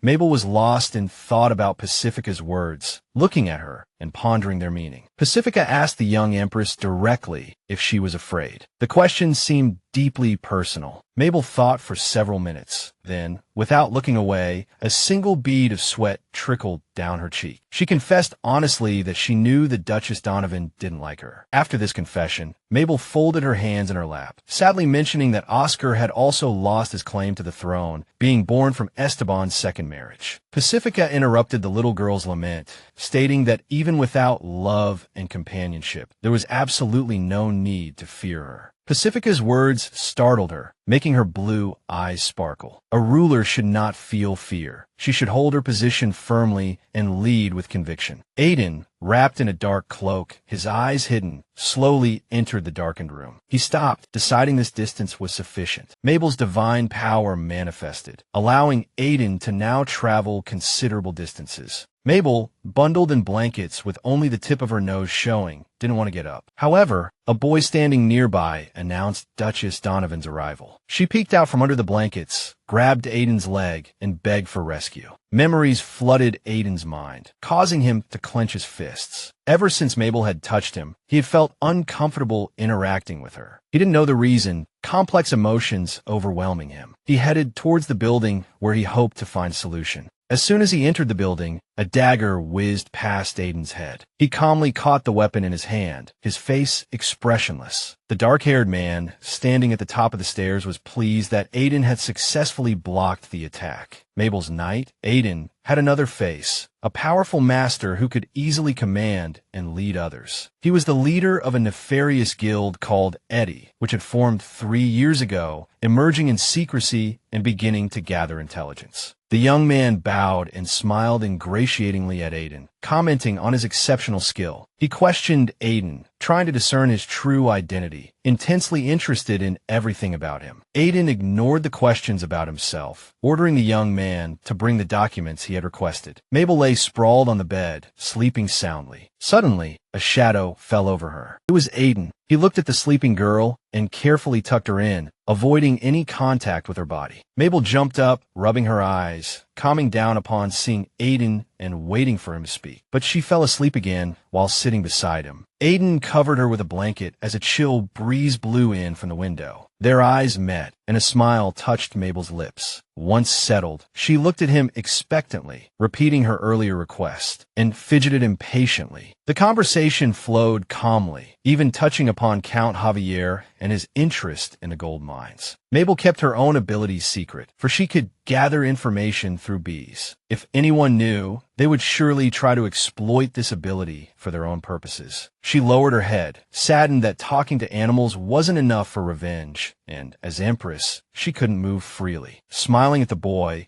she thought that it was for this very reason that Master Eddie existed. She had created him in that guild. Emily stepped out of the carriage, shyly looking around, a little embarrassed and unsure what to do next. The girls surrounded Emily, chattering and vying to compliment her, recalling where and when they had seen the lovely young lady before. They also asked about Emily's brother, Scott, but noticing him by the prince's side, they were reassured. They envied Emily, promising to make her the center of attention among the debutantes at the ball. Emily smiled shyly, giggling behind her hand. The compliments pleased Emily, her cheeks flushing. She began sweetly saying things like, "Everyone here is beautiful," as best she could. When Empress Mabel arrived, all eyes immediately turned to her. Emily clenched her fists in anger. The master of ceremonies announced the arrival of the Empress, the Duchess, and the former Emperor. A man and a woman blocked Mabel's path, a shadow flashing past. They stepped aside, allowing Mabel to pass. Everyone saw clearly then, and gasps of admiration for the young lady's beauty rippled through the crowd. The hall buzzed with people calling Mabel an angel, a fairy, a sweetheart. The former emperor was envied for having such a dutiful daughter. Mabel smiled shyly, everyone's gaze fixed upon her. She felt their penetrating stares and was a little nervous because of it. Mabel rose from her seat and addressed the crowd, thanking them for attending the ball. She ended by wishing them a good rest, then turned to her father, smiling and declaring her speech finished. Esteban, as usual, decided to give his daughter a gift, trying to guess what she wanted. Mabel smiled, clasping her hands together and saying she desired nothing. Her response puzzled everyone in the room, only her grandfather laughing heartily, thinking about when his granddaughter had become so clever. Duchess Donovan approached Mabel. It was time to go down and mingle with the guests personally. Mabel and Pacifica greeted the guests together. The girls were charmed by Mabel and all wanted to chat with her longer. At first, Mabel resented her father assigning his former wife to her, but now she had completely changed her mind. The lady, Pacifica, was excellent, and Mabel watched her with admiration. I hear music spreading throughout the hall and see several couples already dancing. Mabel was suddenly startled. Scott caught the Empress's attention, smiling and extending his hand to invite her to dance. The Empress was taken aback, her mouth agape, eyes wide, even stuttering as she repeated his words. She hadn't expected such an invitation. A loud response came from his side, the tone of refusal sharp. The children turned in surprise towards the source of the sound. The former emperor, Esteban, strode over, his face furious. The little Empress, Mabel, could dance, but not with him, Scott. Esteban's blue eyes glared at the young man, Scott. Despite the prohibition, Count Javier had still submitted a letter regarding a marriage alliance. Gossip was impossible to contain, and people were already whispering about the impending marriage. He gritted his teeth and ordered Scott to leave. Scott persisted, placing his hand on his chest. He clarified that he had intended to invite the Empress, not him, Esteban. The answer now depended on Mabel. If she refused, Scott would leave. Just then, someone tugged at her trouser leg, trying to get her attention. Esteban was also angry that Scott was even present despite the prohibition. He then declared flatly that if Scott wanted to dance with his daughter, Mabel, he'd have to go through him first. Scott was speechless at this. He turned and quickly left without looking back. Mabel watched him go, softly whispering his name. Mabel scolded her father, Esteban, without hesitation, calling him a fool. Her face was red with anger. She screamed, ignoring his pathetic justifications, horrifying the guests and ruining the banquet. Mabel sneered, telling her father to leave. She stood frozen behind Pacifica. Those nearby were stunned. The little Empress, Mabel, stormed off, regretting not being able to say goodbye to Scott because of her father. The Duchess Pacifica had expected this. That was why she, Pacifica, hadn't taught Mabel to dance. Mabel looked around, seeing a group of girls laughing merrily, then looked at the Duchess, Pacifica. Mabel wanted to meet them. Pacifica also inquired about the debutantes and how their first ball was going. Let's go meet them, Mabel decided happily, stepping forward and accepting their greetings. She smiled as the girls, around her age, chatted excitedly with her. The little one, Mabel, truly needed affection and companionship. Emily approached Mabel. The Empress remembered her. Emily was delighted, even covering her mouth with her hand in her joy. After exchanging pleasantries, Emily admired Mabel's dress. Pacifica stood impassively behind Mabel, not intervening in their conversation. The girl even offered to invite her to a tea party she would be hosting, admitting her hope to make friends, but Emily was filled with suspicion. Undeterred, the girl declared invitations would be sent to everyone present, and even sweetened the deal, her brother, Scott, would be there too. Upon hearing the Empress would consider the offer, the girl placed her hand over her heart in delight, but the invitation would still be sent. Alone with her brother and sister, Emily no longer needed to maintain her perfect facade. Immediately, she crossed her arms, her expression changing. Scott wondered what their father had instructed, but the girl haughtily declared it was none of his business. Getting into the carriage, the girl noticed the way the fellow looked at Mabel, practically dripping honey. She noticed everything. His desire to marry her was strong. Annoyed by her brother's words, she turned to him, angrily whispering that she didn't want to see a coward as the head of the family. Count Javier smiled at his daughter, requesting she befriend the Empress, placing his hopes on his younger daughter. In her room, Mabel stretched out on her bed, utterly exhausted from the evening. Despite this, she had enjoyed the day. The festivities had been wonderful, and she had even made friends with the girls. Stroking her cat, she contemplated sending a letter to Oscar. Aiden appeared on the balcony, and upon seeing him, the little girl ran barefoot towards him, calling his name. She ran to him happily, peppering him with questions. He had brought a book, but she seemed tired, so he decided against reading it. She praised him for visiting and presented him with a gift she had specially prepared for him. She urged the boy to open it, impatiently tapping her foot. When he did, he found cookies. With a frown, he took a bite of a sandwich cookie, Mabel practically staring at his mouth, waiting for his judgment. He offered the circular cookie to the little girl, suggesting she try it too. Surprised, she accepted. Standing on the balcony, in the darkness illuminated only by starlight, something caught the girl's attention. A bright fireworks display lit up the night sky, its beauty captivating both children. Aiden quickly scooped the barefoot Mabel into his arms, as the floor was cold, and they turned together to watch the explosions. Delicious cookies, Aiden, and fireworks nearby. She looked at the boy and smiled, quite happy in that moment. Lysandro accompanied the Empress. Before them stood the first library, the one the girl wanted to enter. I want to know about that book, but first I have to research more books about saccharine heroes and love dramas. When asked why she was going to the library, the girl joked that she needed a book with pictures. She was surprised to learn that only members of the royal family could enter the first library, so Lysandro stayed behind to wait. Upon entering, the little girl froze, mouth agape, looking up and down at the shelves. So many, so many. A magical library, Mabel realized, staring at the empty opening. She should have come here sooner.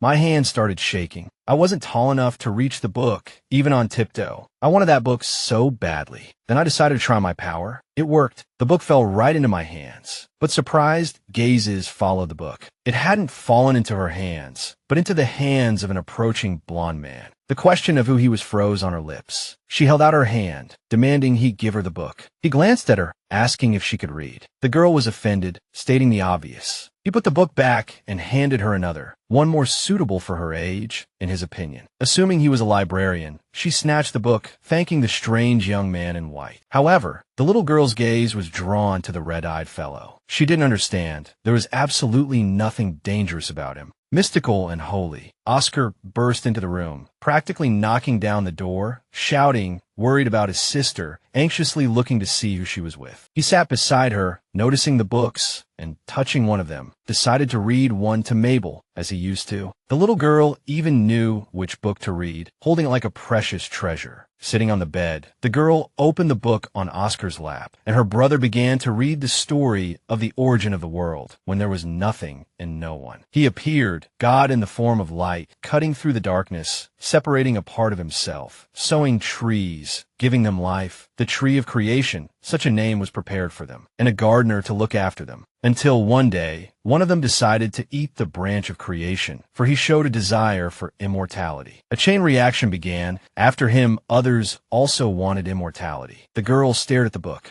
understanding the words spoken. God became angry and personally brought down the 7 deadly sins upon his creations. They were punished. She turned to Oscar and asked him what those sins were specifically. They were pride, greed, envy, wrath, lust, gluttony, and sloth. She looked at the book. Everything became clear. It was just a story about the origin of the world. She was thinking about something else now. Loud footsteps echoed in the hallway. Mabel clenched her hands and walked forward, her relatives stopping behind her. Esteban laughed when Mabel protested. He didn't want her to go alone, so everyone followed her. Gustav was one of those present who didn't want to go, but he had to. He was waiting for the moment when it would all be over. They were waiting for the saint from Abelarda. 3 years ago, they hadn't reached a consensus, but had made concessions, and then the saints began sending their teachers to educate Mabel, but she did everything she could to make them flee from her. This time they sent a teacher personally approved by the Holy King. They supported Mabel, but she wasn't worried. She could immediately tell from the aura whether the person was normal or not. She discontentedly compared herself to a hen and her father and his entourage to chicks. So they followed, as if she were their mother. She almost slammed the door in their faces, shouting at them to leave and stop doing that. She turned around, exhaled, and closed her eyes. She was already quite tired of them, everyone shouting their opinions, trying to convince her to let him in. Aiden, arms crossed, sat in a chair and praised Mabel for coming alone. When Mabel recognized the man in the library and called out, he smiled, raising a hand to his chin. It was an honor for him. I tried to figure out who he was, but the man was just joking. The aura was familiar. I put my hand to my chest, desperately trying to remember where I'd seen it before. The man waited for Mabel to realize that this had happened when she was 1 year old. She had looked into the eyes of one of the priests, which is why the aura was so familiar. When Mabel correctly guessed that he was the Holy King, the man praised himself, but Mabel gritted her teeth, barely suppressing her anger. Her face changed when she heard about the divine messenger. He told her to calm down and assured her that he would absolutely not do anything today, but Mabel kept asking questions. When he heard that she had no intention of returning to Abelarda with him, he grinned, arms crossed, thinking, just as I thought. He said reassuringly, pointing out that this was why he wanted to take her away when she was little, so she wouldn't remember anything. She lowered her head and shook it. He thought she wasn't that stupid. She didn't look up, listening to the Holy King speak. She sat down opposite him, pretending not to understand what he was talking about, but her voice, trembling with excitement, betrayed her. The chosen one, and the god's favorite met. He knew everything about her, saw that she wasn't 5 years old. The young man grinned, which annoyed her greatly, but when he began to tell the details of the appearance of the oracle, she became interested. And about Mabel. He also recounted the message itself. The seed sown in the east would soon arrive and would protect everyone. At first, Mabel was frightened when she heard the news of the end of the world. Then she smiled and lowered her head. A meaningless god, she thought. Her cheeks flushed, her hands clenched into fists on her knees. She didn't believe in God, and in general, no one knew when the end of the world would come. Anger began to rise from the depths of her soul, but he denied these words, because Mabel herself felt the end of the world when she couldn't stop the drought in the eastern lands. He reminded her. Mabel was the only one who could save everyone. The Holy King clarified, which made Mabel reflect on her life at night with her cat sleeping beside her. Mabel couldn't sleep. She lay there, clutching the blanket, staring at the ceiling. She turned over, hugged the sacred animal, and kissed it. She kept thinking about the end of the world. The drought was just the beginning. It would be even more difficult later, and she was the only one who could help. Aiden called out, pulling me from my thoughts. I jumped to his side, noticing he was gloomier than usual today. She guessed it was because of the Holy King and couldn't help but ask Aiden a question, her gaze fixed on him, waiting for an answer. He honestly admitted to himself that he didn't really care if the world disappeared. He didn't care, but for some reason, he wanted to protect Mabel's image. He turned around and answered Mabel that he didn't know. She waited expectantly for his answer and was even more surprised when she noticed such a reaction. Mabel became sad, lowered her head, and even a sigh of disappointment escaped her chest. She had to protect her loved ones and her happiness. Aiden leaned down, noticing something was wrong with her. Her face immediately changed when she heard the news about Count Javier. She squealed with delight, staring at Aiden. He told me about his attempt to buy the gold mine at the auction. Aiden confirmed that the guild had prevented him from doing so. Mabel's eyes flickered several times as she propped her chin on her hand, explaining that the price had to be inflated to make the count pay dearly. She then instructed the moles to bring out all the gold from the mine. Rubbing her palms together, she looked every bit the little empress, while the boy beside her watched in surprise. A few days later, at his estate, Javier was furious. Everything was going wrong. He threw the documents at his aide, cursing in his rage. Someone was disrupting his auctions every time, and he had no idea who the person in the black hood was. The aide began talking about the rogue guild, suggesting they investigate the person's background. Javier, intrigued by this information, gave a sinister smile, his eyes narrowing to slits. He demanded the truth be uncovered, but first he needed a disguise. During the day, Mabel settled down for a picnic. Turning around, she saw a mole pop out of the ground. The mole demanded a hefty payment of bugs and centipedes for its work, much to the girl's annoyance. While digging for gold, the mole had gotten a white stone stuck on its nose, and it had found more like it. The children stared at the object, a question hanging in the air. A vague suspicion formed in Mabel's mind. She had seen a stone like this somewhere before. A flash of realization struck her, reminding her of an identical stone from the luminaries. The mole grumbled about the weight of the stone. When Aiden snatched it up, the girl gasped, her mouth falling open in surprise. Holding the stone, Aiden looked at Mabel, asking directly if the stone bothered her. Clutching her chest, she turned away, reluctantly admitting that the stone looked like a holy relic from Avelardo. The boy confirmed her suspicion. Now Javier's intentions were clear. He wanted the mine to find something, and this was apparently it. Mabel now had an idea to break into the man's castle to find out more. She spread her hands, remembering that Count Javier's daughter, Emily, was about to send out tea party invitations. But those red eyes looked at her reproachfully. It was impossible, too dangerous. The little empress didn't understand. She grabbed his hand,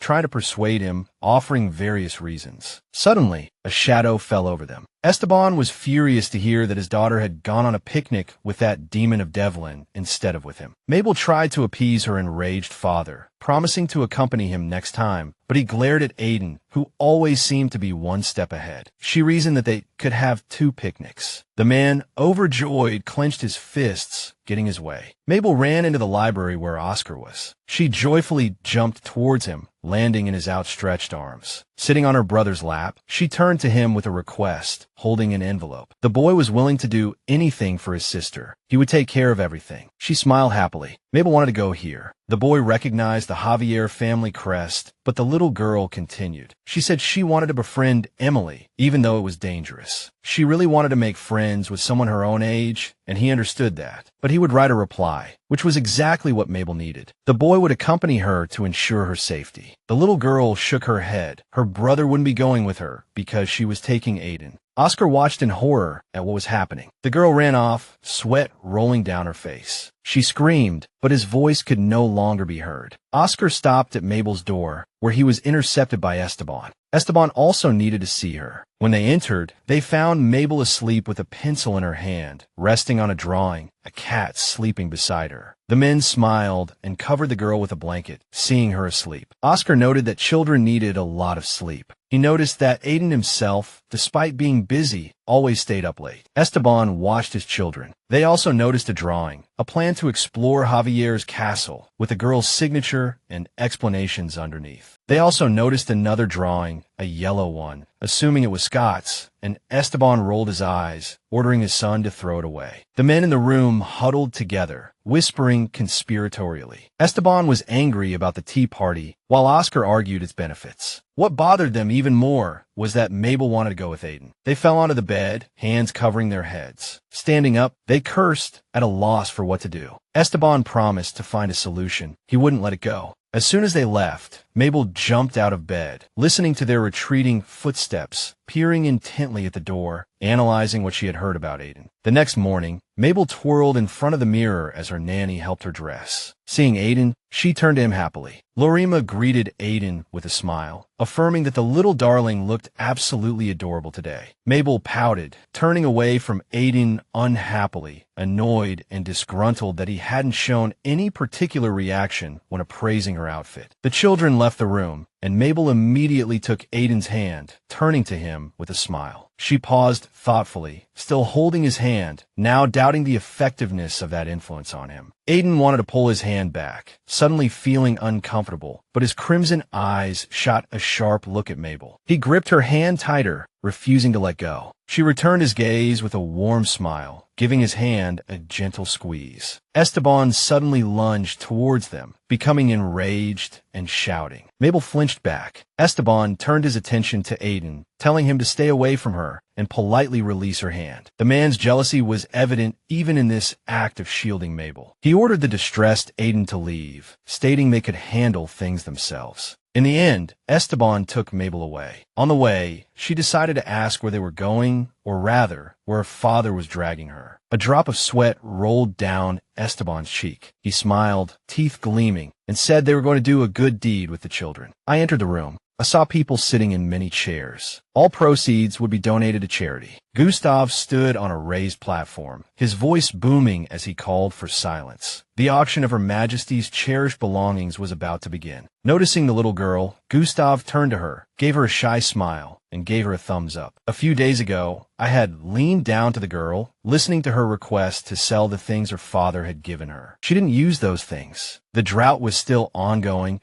and she couldn't save the world right now, but she couldn't let the children go without water. So, with her hands clasped in prayer, she proposed selling only the things she didn't use. He gaped at the little girl with immense admiration, as if she had sprouted wings and descended from heaven. When I heard that the girl wanted to sell everything, I suddenly clutched my heart. She immediately turned to look for her father. She hadn't asked for an auction, but when she saw her father, she froze. The adults were already seated in rows, her father among them. Someone waved and called out to her, catching her attention. The first item was displayed, captivating the guests. A well-loved, ear-torn, gray toy cat. Embarrassed by its worn and tattered state, she covered her face with her hands. Gustav laughed at the girl's reaction. I remember playing with it since I was 2. I was surprised anyone would give me gold for it. How wrong Mabel was. They gave me much more than gold. An elder made the first bid, setting the price for the item. The elder's bid was very high. Mabel's father grimaced. In this first bidding war, Esteban won. He clutched his beloved toy close, inhaled its scent, and closed his eyes. The second item was a drawing by the little girl. It depicted her and a cat lying on the ground, the royal gardens rendered in paints and pencils. Esteban bought it again. The elder was getting angry, and the rest were unhappy but remained silent. The men pleaded with Mabel for help. Esteban was abusing his status. They cheered excitedly, thanking him for his help. Esteban grew sullen and was asked to leave, his daughter forbidding him from participating. The men were determined, ready to fight tooth and nail for the items in this auction. Esteban was now watching from the sidelines. Next was the final lot, a bracelet my nanny and I made ourselves with gemstones. The long-awaited moment, the sweetest part saved for last. This bracelet, it was created with special care. I toiled with my small hands to make it. Gustav held it higher so everyone could see and continue to praise the item.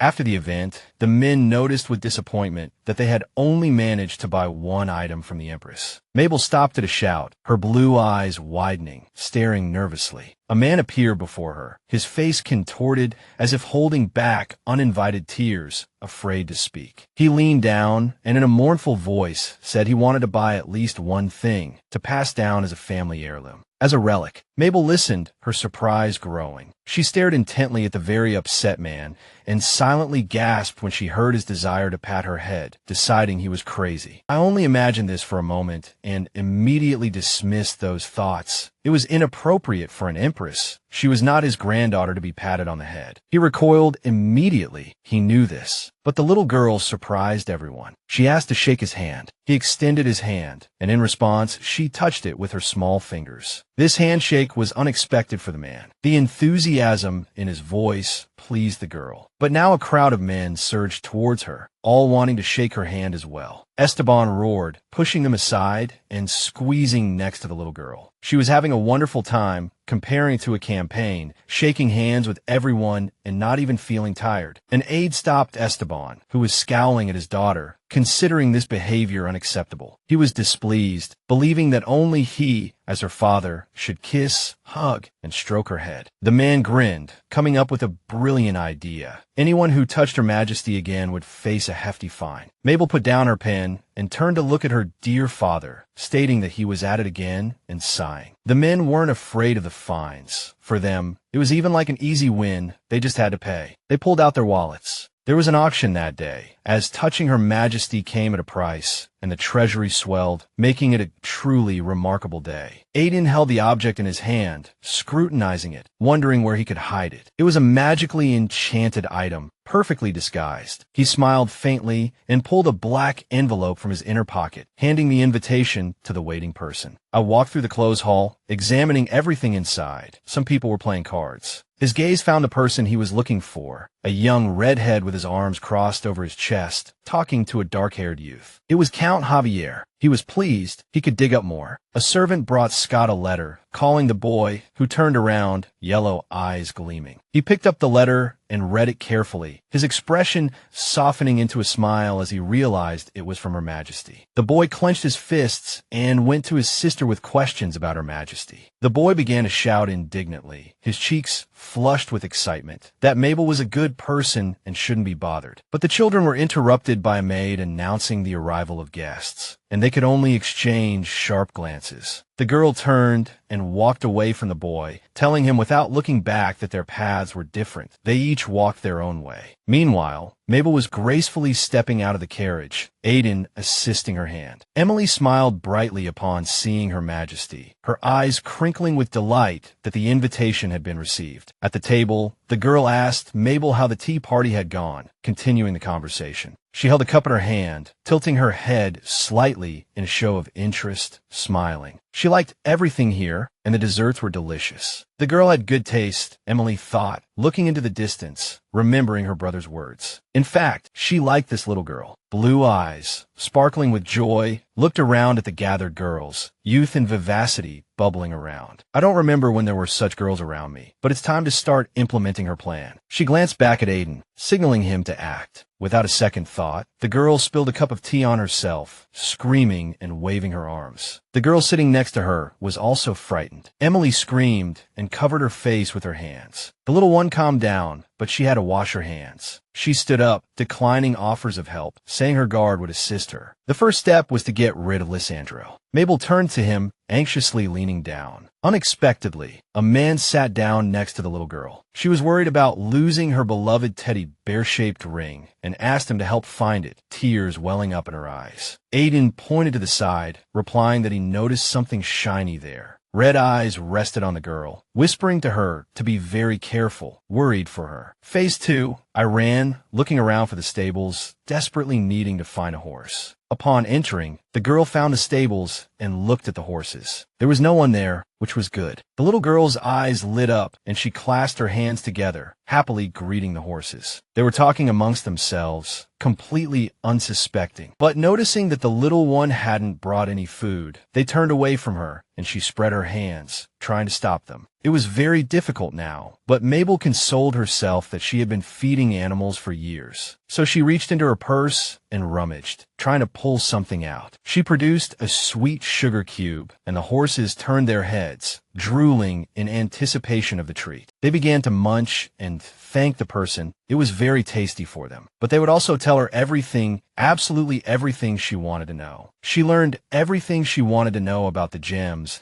and then abruptly turned her head towards the men talking near the stable, clenching her jaw. I hurriedly tried to find a way out of the predicament. I needed to hide, anxiously looking around. The guys were almost inside. The little girl screamed. She was about to be caught, but a strong hand grabbed her hand. The warm yellow eyes watched intently, a finger signaling Mabel to be quiet. She waited a moment, peeking from the corner, observing the men in the stables. They marveled at the horses' unusual calmness today. A boy and a girl sat close together. He gripped her hand tightly and ran, pulling her along to avoid being caught. Scott looked back at Her Majesty, who turned her shining eyes to the boy, thanking him sincerely. If it weren't for him, a disaster might have occurred. He pulled his hand from Her Majesty's grasp, exclaiming in surprise and apologizing. He had meant to grab her so roughly. The girl didn't hold it against him. As they returned to the tea party, Scott asked the burning question. What was the little girl doing in the stables? Yellow eyes rested on her. I even heard her talking to someone in there. I held my breath, waiting for the answer, worried that someone in the mansion had been disrespectful. Her Majesty waved her hand, calming the boy. Everything was fine. No need to worry. She had simply gotten lost while exploring the mansion. They were rudely interrupted. Scott was told to stop and turn towards the source of the voice, staring at the newcomer. It was Aiden, his eyes flashing red, correcting him.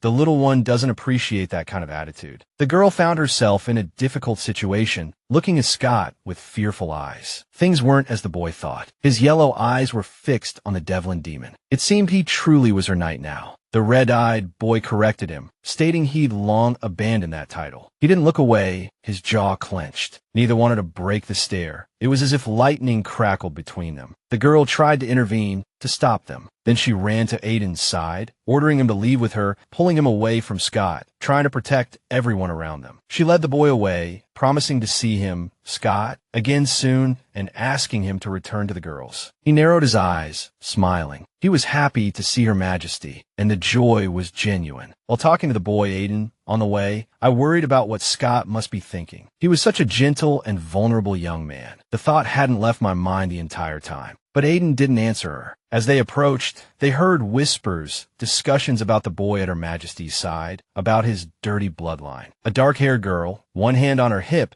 said indignantly that she didn't understand how such a person could be brought to an event like this. Blue eyes flickered, turning to the boy. Mabel asked him, in a trembling voice, how he was. I was surprised by Aiden's answer. He was used to it, so he now reacted calmly to such remarks. She stepped forward and asked what the young ladies were discussing so animatedly. They grimaced, arms crossed, looking at me defiantly. The little girl also wanted to hear what they were discussing. Their expressions immediately changed. The dark-haired girl, looking at her, lied, saying the conversation was about hair ribbons. The flattery didn't fool Her Majesty. She suddenly turned serious, her tone changing. Clenching her fists, she said, her Aiden is not a ribbon. The dark-haired girl mentioned the dirty bloodline again, laughing and saying everyone misunderstood, continuing to deceive Her Majesty. The girl wasn't amused. She seriously pointed out that perhaps the dark-haired girl thought she had hearing problems and had misheard. She continued to press her with her presence. Emily noticed their conflict and ran over, looking fearfully at the little one, Mabel, not understanding what was happening. She, Mabel, turned her back on the dark-haired girl. Mabel placed a hand on her chest. It was probably time for them, the dark-haired girl and her group, to leave, as they had no right to be there, she calmly pointed out. She replied that a vassal's mistake is the ruler's mistake. The dark-haired girl bent down, screaming in fear, saying she had only repeated what she had heard from others. Emily was furious. She walked up to Lady Mizrone and ordered her to apologize to Aiden and Mabel immediately, her clenched fists clashing with the image of her pink dress. The little girl watched her. Everyone here knew the apology was due to Lady Javier and her request. After hearing all the apologies, she closed her eyes, smiling. They were leaving anyway. In the carriage, I looked at Aiden, wondering how many times he had heard such slurs. I felt great sympathy for the boy. Her eyes sparkled when she suggested they visit the casino next time, having heard that the Count was a regular there. She denied it was revenge, saying she simply wanted to punish those who doubted her insight. The girl declared firmly. He closed his eyes, lowering his head slightly. Yes, they will begin to act. He agreed with her. The Duke. Javier was using Count Midian as a financial buffer. The little girl gasped, pushing her cup away. When someone opens a casino, the Duke offers support and everything goes smoothly. But when they launder money, Javier steps in. Her hands clasped on the table. She narrowed her eyes, knowing that if they caught Count Midian, Duke Javier would fall into their hands as well. A girl in a beautiful white dress descended the stairs and walked along the soldier-lined corridor. Aiden followed close behind. People greeted the little girl, pleased she had come to the tea party after the unpleasant incident. Count Midian pointed sternly at his daughter, ordering her to apologize to Her Majesty. The girl began to apologize, but Mabel stopped her, saying she shouldn't apologize to her, but to her knight. The entire family darkened with anger. The man gritted his teeth, cursing the girl inwardly. Having heard the apology, the boy and girl ignored them and walked on. They had their own goals. Seeing the mansion, she looked back at her knight, pointing at the mansion and asking if he liked it. But when she saw his eyes, she realized she was right. And when he heard what came next, he was speechless with surprise. She wanted to seize it and give it to her guild. She leaned in conspiratorially, whispering to the boy that it was time to bring out what they had prepared for this. I stayed behind, watching the boy stride off to carry out his task, while rumors quickly spread. Mabel, hearing everything, glanced in their direction. With everyone still whispering, she narrowed her eyes in displeasure. The man collapsed on the floor, and all those present cried out. The Count recognized him and pleaded with Her Majesty. They tried to take the screaming boy away, but Mabel stopped them with a stern voice, ready to hear his statement. The man's name was Histon, and he worked at the Count Casino. His face was flushed, and sweat poured down his brow. He confessed to the crime. He was in charge of the accounting department and knew everything about it. A dark-haired man intervened, trying to joke that it wasn't true. Lysandro pointed out with displeasure that it was unacceptable to interrupt when Her Majesty wanted to hear a statement. Then the guy who had confessed everything understood. He was now an accomplice. He admitted that he had his eye on a large sum of money, but every time he returned to his family's residence, he felt a burden. After hearing everything, the little girl, hearing the threats against Histon's family, turned to the Count. He was worse than she thought. She sharply pointed out that if it wasn't all true, she would drop all charges against him. She spread her hands just like that. Count Midian, unable to restrain himself, grabbed Histon by the throat, yelling that he was wrong. The man managed to throw out the accounting ledgers. The women standing nearby covered their mouths. The Count fell to his knees, screaming, almost crying, trying to gather the scattered papers, his reddened face betraying the tide of panic that washed over him. Lysandro lowered his head with a barely perceptible smile. Everything was clear. The man, shouting that it was all a lie, was already reading the documents on the floor. The soldiers grabbed Count Midian's arms. He was caught red-handed. Aiden returned silently. The girl was happy to see him. The little girl, delighted, smiled at him, even making the boy a little shy. They were an excellent tandem in bad weather. The man knocked on the door, calling for his master. He was the only one left, no one else. Duke Javier, looking back at his servant, ordered that no one be allowed in. This verdict was his own fault. He loved to show off too much. But he didn't do it himself. He only exposed those he could. It was time to collect the bonus from the casino. But as soon as he heard that all the property now belonged to someone else, he screamed, his face changing. He leaned on the table with both hands, furious that this had happened. Someone was always interfering with his plans, and there was no news about the gold mine he'd purchased either. His face changed, sweat broke out, and he couldn't utter a word. The gold was also gone, even though they were already digging deep. The assistant lowered his head, thereby confirming the truth of his words and admitting that it was most likely a mistake. Of course, postponing the debt repayment was possible, but the problem was pride. It was unacceptable. I looked at the door, hearing a servant announce the arrival of a Mr. Ace. The men discussed that surveillance at the port would soon be tightened, and it was best to be careful with the ships. He threw out information a few times, dispelling the doubts in their eyes, poured himself a cup of tea, and wondered what kind of disgrace would happen today. He ran into the room, smiling at the teacup. That was it, he got what he wanted. His hand holding the tea trembled. Ace closed his eyes, admitting that he had expected problems because of the casino. Then he spread his hands. Duke Javier's face changed. He gritted his teeth, his gaze darkening. He heard that everyone knew about the huge investment in the auction house. His hands were clasped on the table, a cup of tea before him. The other man reassured him. He only wanted to help his friend. Covering the man's trembling hands with his own, he admitted he was actually from the Information Guild. Realizing he was from his friend's very guild, the man deemed him trustworthy. Spreading his hands across the table, covering the counts, he confessed his long-held desire to be of assistance. Now understanding the man needed money, and if he'd heard correctly, that wicked guild specialized in helping those in dire financial straits. He pushed the contract closer, his clenched hands reluctant to release. Perhaps they could help the Duke as well. The girl in the yellow dress sat on the sofa, biting her pretty finger. Her family was ruined. She noted the former emperor had heard about it, and now he was personally handling the matter. It would be incredibly fortunate if they weren't executed in the end. Aiden admitted the man had been scrambling for help lately. Even that girl had yielded to him because of it. I leaned back on the sofa, regretting not being able to catch that scoundrel Duke Javier. He left no trace. Mabel was delighted that Count Midian had surrendered so easily. She hadn't even expected such a swift victory. Gustav walked in with a satisfied smile, a box tucked under his arm. His face lit up when he saw Mabel, still clutching the same box. Bowing to the little empress, still fuming about the auction, he confessed to Mabel, fawningly, that he had brought her a gift, and if he gave it to her, she would forgive him. The young man asked if he could do so. Opening the box, he showed Mabel the beautiful beige shoes inside, complete with bows. The girl immediately decided to try on the beautiful gift, putting on the shoes and stretching out her legs to look at them. It had been a long time since she had received a gift that truly captivated her. She lifted her skirt and stepped onto the floor. As soon as she did, she froze, listening. Gustav sat beside her. With each step the little girl took, a sound could be heard. She froze, staring at the man, waiting for an explanation. Realizing the sound was coming from her, she shrieked in horror. What is this? Her face paled. She chased after Gustav, running fast, clearly furious. As he fled, the man, not giving up hope, tried to explain that he had thought of her the moment he saw them. Oscar hadn't seen his little sister in a long time. Now, raising his hand in a fist, he called out her name joyfully. Running closer, he waved to her. Noticing the strange expression on Mabel's face, he couldn't help but ask about it. Lysandro leaned down toward her and complimented the girl's shoes. Displeased, she pointed out that the shoes didn't beep. They made farting noises, and she didn't like that. Offended, Mabel ran away from Oscar and Lysandro, yelling that she would never wear anything else again, covering her eyes in her distress. Esteban, thinking of his daughter, closed his eyes, believing her to be the best girl in the world, so sweet. He watched Oscar chase after Mabel, who ran away laughing, teasing her little brother. His children were having so much fun. A smile touched the former emperor's lips. Just watching them filled him with warmth. Mabel, clutching her pink hair, noticed her father had stopped and waved at him, calling out something like Papa. Where he stood, he imagined for a fleeting moment another girl, a grown-up, beautiful Mabel's mother, waving back at him in that same familiar gesture. Her, Anna, his beloved. He still remembered their dear, short-lived love, and the child once held in her arms, their eternal crystallization. Mabel stopped, frozen, smiling, the wind playing with her hair, breathing heavily, staring unblinkingly at her father. He touched his face with his hand, stumbled, called out his empress's name,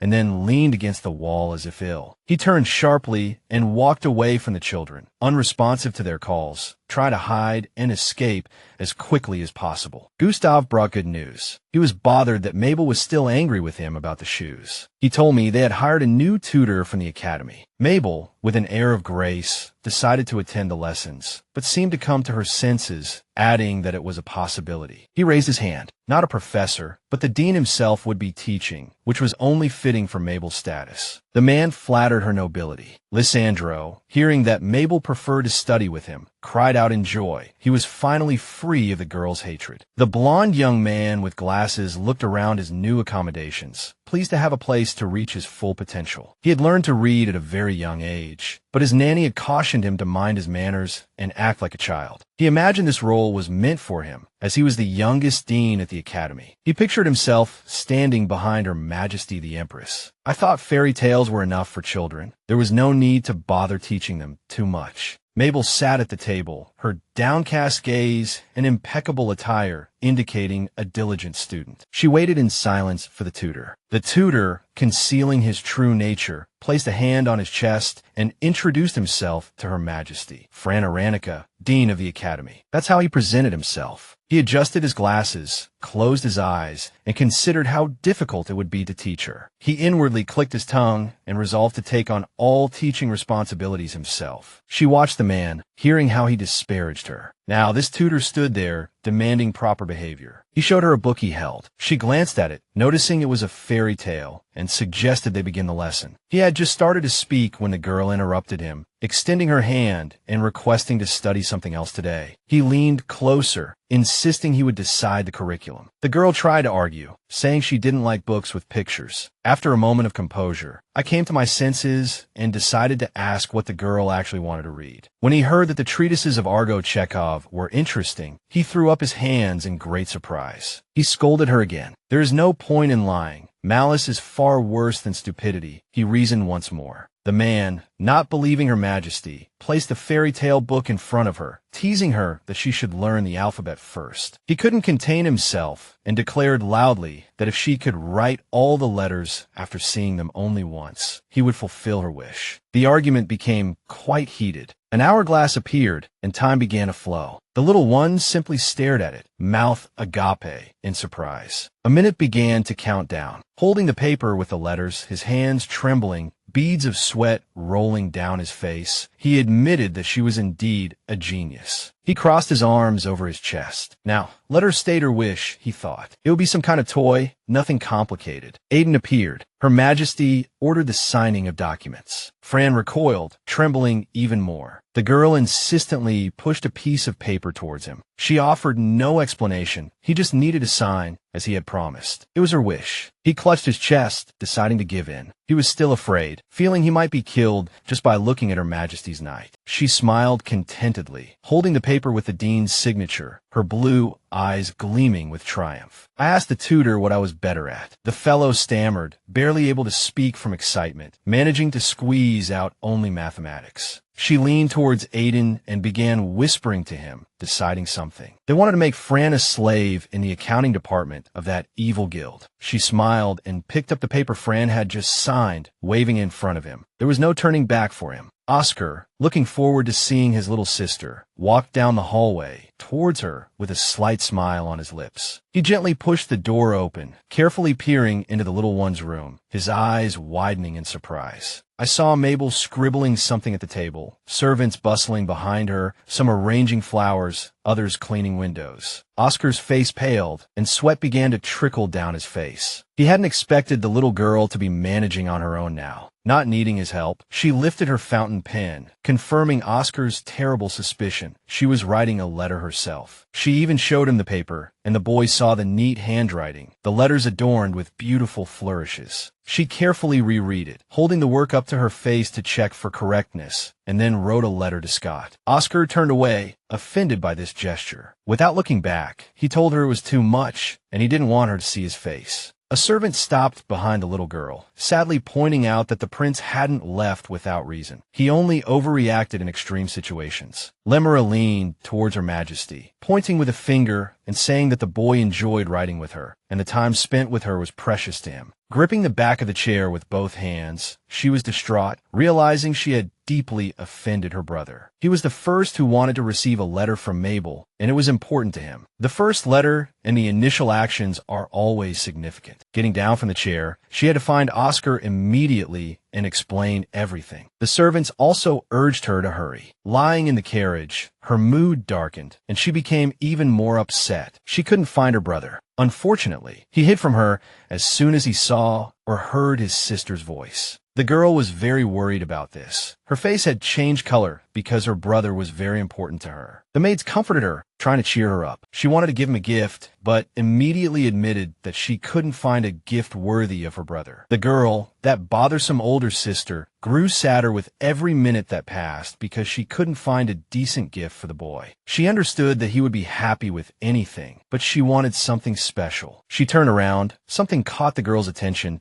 She became interested in it and heard strange sounds nearby. She clutched her dress tightly. The sounds that reached the Empress's ears were terrifying, making her want to cover her ears. Along with the sounds came memories of a time when, as a child, she had wanted to run away, lying on the floor under a fan, the little girl terribly frightened. Aiden pulled her from her memories. Mabel even shuddered, recoiling, her eyes betraying her inner state. Upon seeing her knight, she immediately calmed down. The fear vanished, and the little girl relaxed slightly. She answered evenly, trying hard, almost succeeding. She clenched her fists, trembling all over, trying to dispel those thoughts. Everything was in the past. Now everything was different. She had a family that cherished and protected her, Esteban and Oscar, who always treated her with warmth. But the sound wouldn't let her go. She ran out from around the corner, running quickly, searching for the source of the sound. The sight that appeared before her was terrifying. Count Javier raised his hand to strike his son, yelling and cursing at him. His palm landed on the boy's cheek. Scott's head flew back, but he held back, not making a sound. Pain and resentment filled his small body. 3 hours before this, the yellow-eyed boy had looked at himself in the mirror with delight, the suit fitting him perfectly. His father had been sitting on a soft sofa, a table with cups of tea beside him, laughing at the servant's flattery, and decided on that very suit. Since he looked so good in it, there was no need to change. The clothes suited the child perfectly. Gratitude shone in Scott's yellow eyes. He walked beside Javier, squinting. He'd heard that their family was experiencing financial difficulties and had even had to sell their country villa at a low price. He touched his neck with his hand. The boy considered himself the heir, but his father didn't like him inquiring about family matters. Javier hurried Scott along. As soon as his father entered the room, Scott immediately began to fidget, his movements becoming hurried and abrupt. He followed his father. The boy wondered if the place was too luxurious. He didn't understand what they were doing in this room. Javier smiled and patted the boy on the back, telling him to introduce himself, and his son, smiling, did as he was told. He suggested they all sit down and have some tea. Hot tea had already been poured into the cups, emitting a pleasant aroma. Scott sipped his tea, pretending not to hear the men discussing financial matters. The boy thought that things weren't so simple. He smiled, moving the cup away from his face, and didn't understand why the adult man kept staring at him, unblinking. He felt uncomfortable, not understanding why they were here. He shuddered when his father put his hand on his shoulder. His father told the boy to talk to Count Carlyle, warning him not to be rude and to obey the Count. Scott remembered what kind of man Count Carlyle was. He had been ostracized from high society for harassing young, handsome boys from noble families. Scott's yellow eyes widened in fear. He hadn't expected his father to do such a thing. He couldn't even imagine it. Javier, in his pride and thirst for wealth, was willing to do this to his own son. Scott stood up and, despite his father's command, bowed slightly to the Count and refused to speak with him. The boy lowered his head, listening to his father scolding him incessantly, but he stood his ground, deciding it was time to leave. Javier caught up with the boy, now unceremoniously insulting him with crude language. Javier's face turned red, spittle flying. His father's next slap was not destined to land on Scott's cheek. The man was shoved to the side, even bending over. Her Majesty the Empress appeared before them, her hands on the ground. It was she who had pushed the man, falling in the process. She raised her hand, a scratch on it. She cried out loudly. She closed her eyes, feeling the pain intensely. She hugged herself and began to weep, tears rolling from her blue eyes, scrapes on her arms and palms. Scott rushed to help the girl. The girl screamed, and Scott couldn't calmly watch her sit there clutching her injury. Hearing the cries, the Empress's guards came running, Aiden at the forefront, followed by Lemura and the other guards. Lysandro ran forward, sat down next to Her Majesty, and stroked her back, tried to calm her. She lifted her face, large tears in her eyes, and pointed her finger at the man responsible for everything, crying that the Duke had hit her. Lysandro lifted his face and shouted, "How dare he hit a little girl, the empress of our empire?" Tears streamed down her cheeks. The little girl turned to Lemura, complaining that she was in a lot of pain. The guards pointed at the culprit, berating him and ordering his arrest. Count Javier shrieked, struggling against the soldiers, spitting and sputtering justifications and demanding a hearing. Mabel touched the boy, Scott, with her injured hand, comforting him that the cockroach wouldn't appear again. Tears streamed down her cheeks, but the little empress smiled, soothing the boy, telling him that everything would be all right now. Scott seemed surrounded by darkness, with no redemption, until she, Mabel, their empress, a bright soul, appeared. Aiden remembered the child, her injured hand, the wounds that needed urgent treatment, and he was deeply displeased by the situation. He wanted to kill everything here, destroy everything around. The only thing stopping him was the thought that the little empress might not forgive him. But seeing someone hurt, he pulled himself together. In the room, Mabel was punching a pillow, cursing Javier, angry words pouring out of her, even breaking a sweat. She looked up, raising a hand to wipe the sweat from her forehead, and seeing Scott, was pleased. She also noticed the box in Aiden's hands and asked what it was. But Aiden's gaze was fixed on her, not the box. Aiden gently took her hand. Their eyes met, a connection sparking between them, a bond already forged. On the large bed, little Mabel sat with Aiden as he treated her hand and bandaged her arm, while Scott kept her company. Mabel looked at her bandaged hand, a little apprehensive, and joked that the knight might be making fun of her too. Meanwhile, Esteban strode down a long corridor, a red cloth tied around his waist. Hearing about Count Javier, Esteban gritted his teeth. How dare he? He was so furious he wanted to call down thunder, for they dared to offend his beloved daughter. Pushing open the door to her bedroom, he called out anxiously, asking how she felt, how she was. Little Mabel sat on the bed, surprised by her father's sudden appearance. She opened her mouth, wanted to tell him everything. Esteban reached out and stroked her hair. His daughter looked more and more like the woman he loved so dearly. He softly told her to calm down.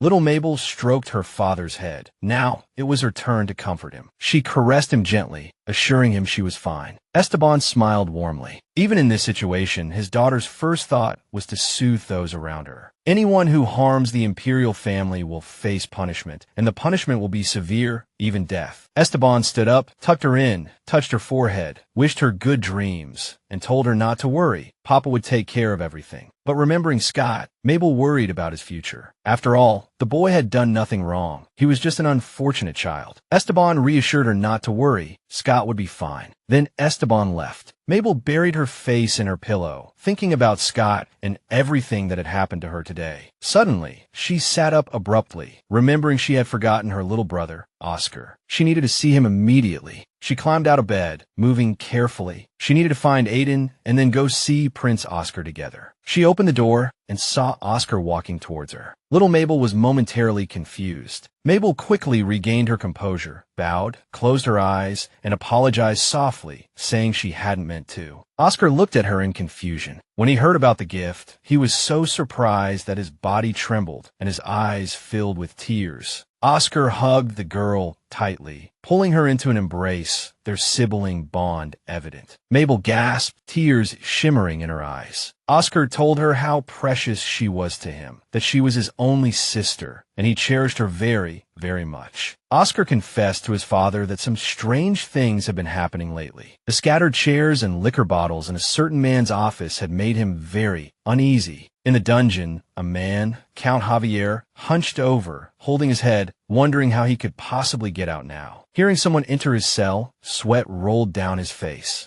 A look of frantic resignation settled on Javier's face. The Emperor's beloved daughter, the Supreme Empress, had been harassed and offended. Such a thing would not be forgiven by anyone. The Count's son, Scott, appeared in the dungeon unexpectedly. He was a witness, Placing his hand on his chest, the boy determined to tell the truth. The former emperor looked at him and began to question him, and the boy confessed everything. The former emperor's face darkened when he learned that Mabel had suffered while trying to protect the boy from his own father's cruelty. The former emperor watched Scott listen to his testimony, fury burning in his eyes. No one has the right to beat their child like that. Count Javier, enraged, pointed at his son, Scott, claiming he was lying and couldn't be trusted. Count Javier swung his fist again at the hunched-over Scott, but this time he didn't connect. His movement was stopped. Though his rage remained, the Count instead began to plead. He fell to his knees, prostrating himself. He begged for his life. He trembled when he heard Esteban's decision. Esteban decided to take this plea into consideration. Count Javier would spend the rest of his life on his estate, never permitted to leave. Scott walked out, a smile gracing his face as he realized no one would lay a finger on him again. The smile was for the little empress. Esteban's back stiffened. Without turning, he scolded the boy. Her Majesty's mercy truly knows no bounds.